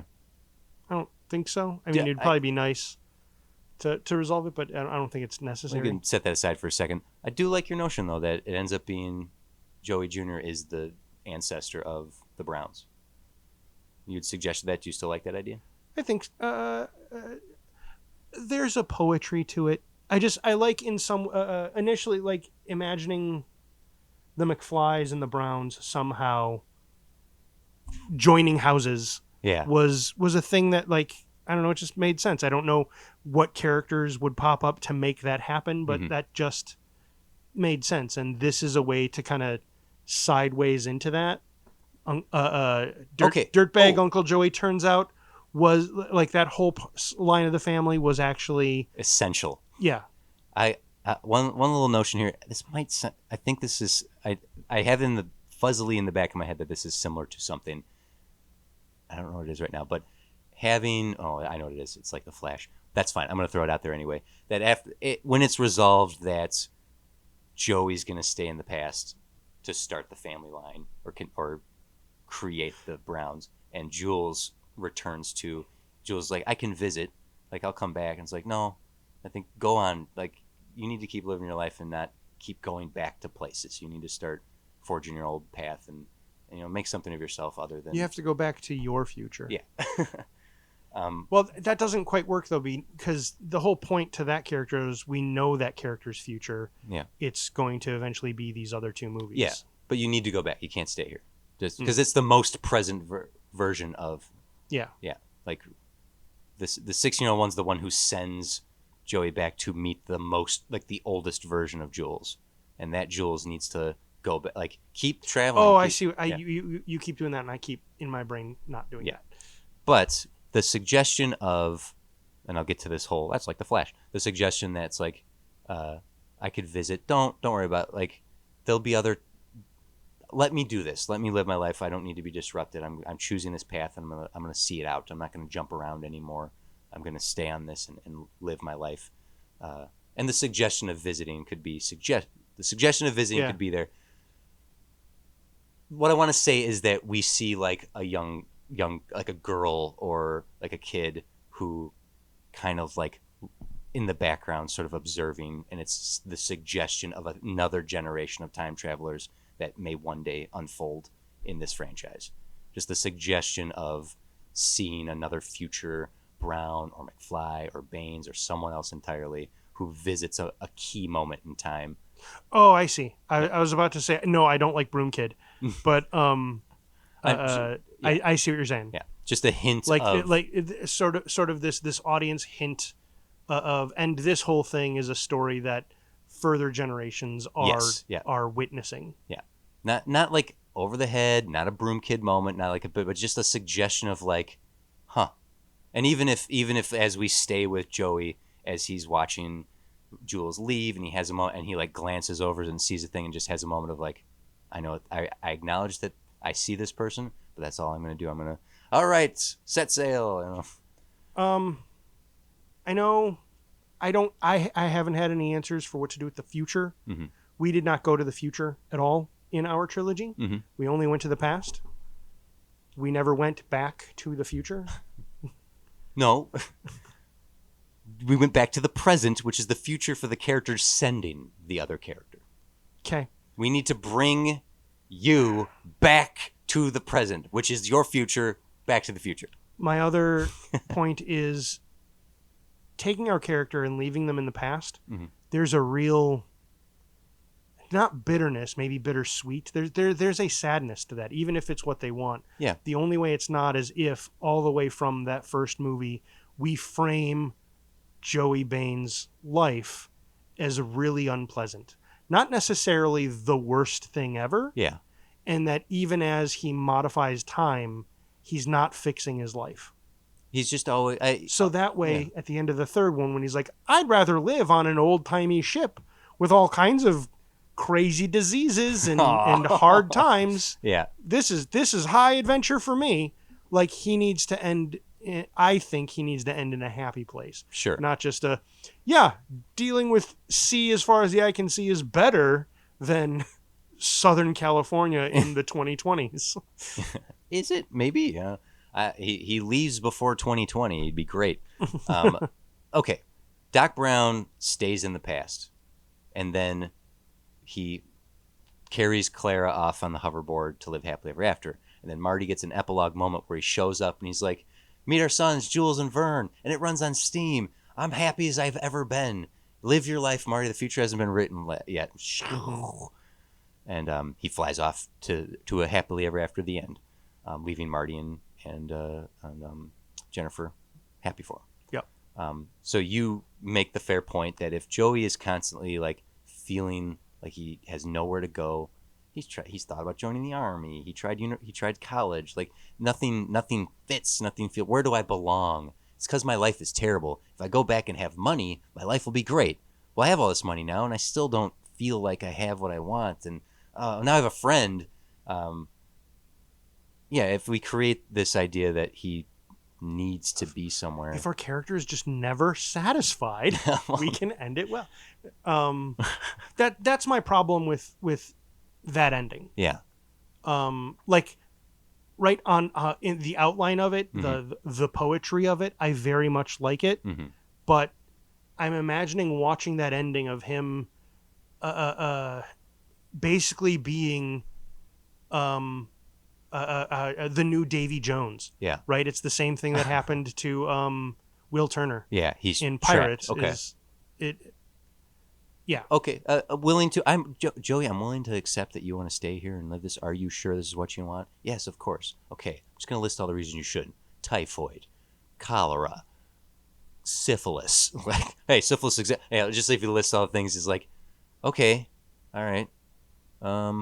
Maybe that's a fair point of why I shouldn't stay here.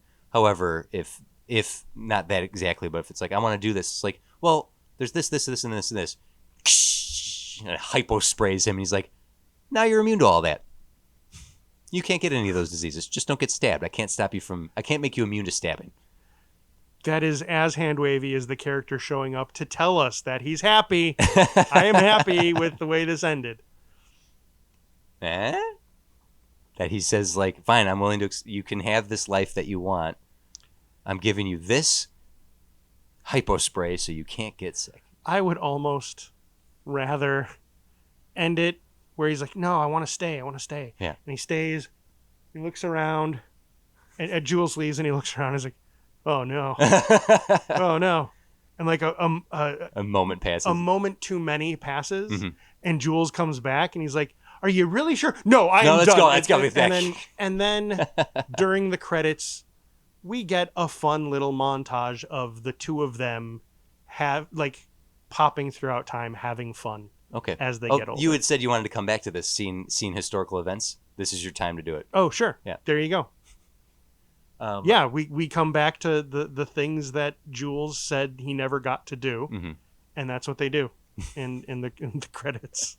Now, you did take something off the table that the Von Braun, if this notorious historical Von Braun is called the Invincible Von Braun, and it turns out we think it's Jules the whole time, but it ends up being Joey, but then you take that away, how does the circle complete itself? Does he Dread Pirate Roberts it, and like the whole time in this third movie there's a little like deckhand who actually is like a really competent sword fighter and like a really smart little kid, and he's like, from now on, kid, you're the captain. You're the Invincible Von Braun. Good luck. And then that's actually the beginning of the timeline. Is it way too Deadpool if during that montage we just have the two of them pop back into the ship's exploits every so often? I would much rather do what I just suggested, where we have the kid there the whole time. So it's just some random broom kid is actually the original No, Von Braun? I make him a character. Like he's a competent cabin boy who actually is part of this. Oh God, I added a kid. Fuck. Yeah, it's tough. Teenager. He's also 17. He's of the age of our main characters by a few years, and he is destined, like he is the one who actually carries on the Lynch. So I like the idea. He's like, I'm gonna stay here. Oh shit, what have I done? You sure you want to stay? No, I want to go. But what about the whole history thing? Hey kid, it's you now. But you know, but you know, in a good way. Can it be that? I think it could be that. Then we create the cycle, like we complete the circle, and we send our characters off to happily ever after adventures on the cartoon series that spins off from this.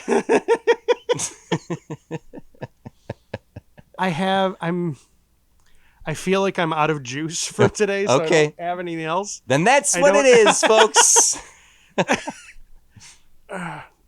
And that ultimately is why I'm relenting.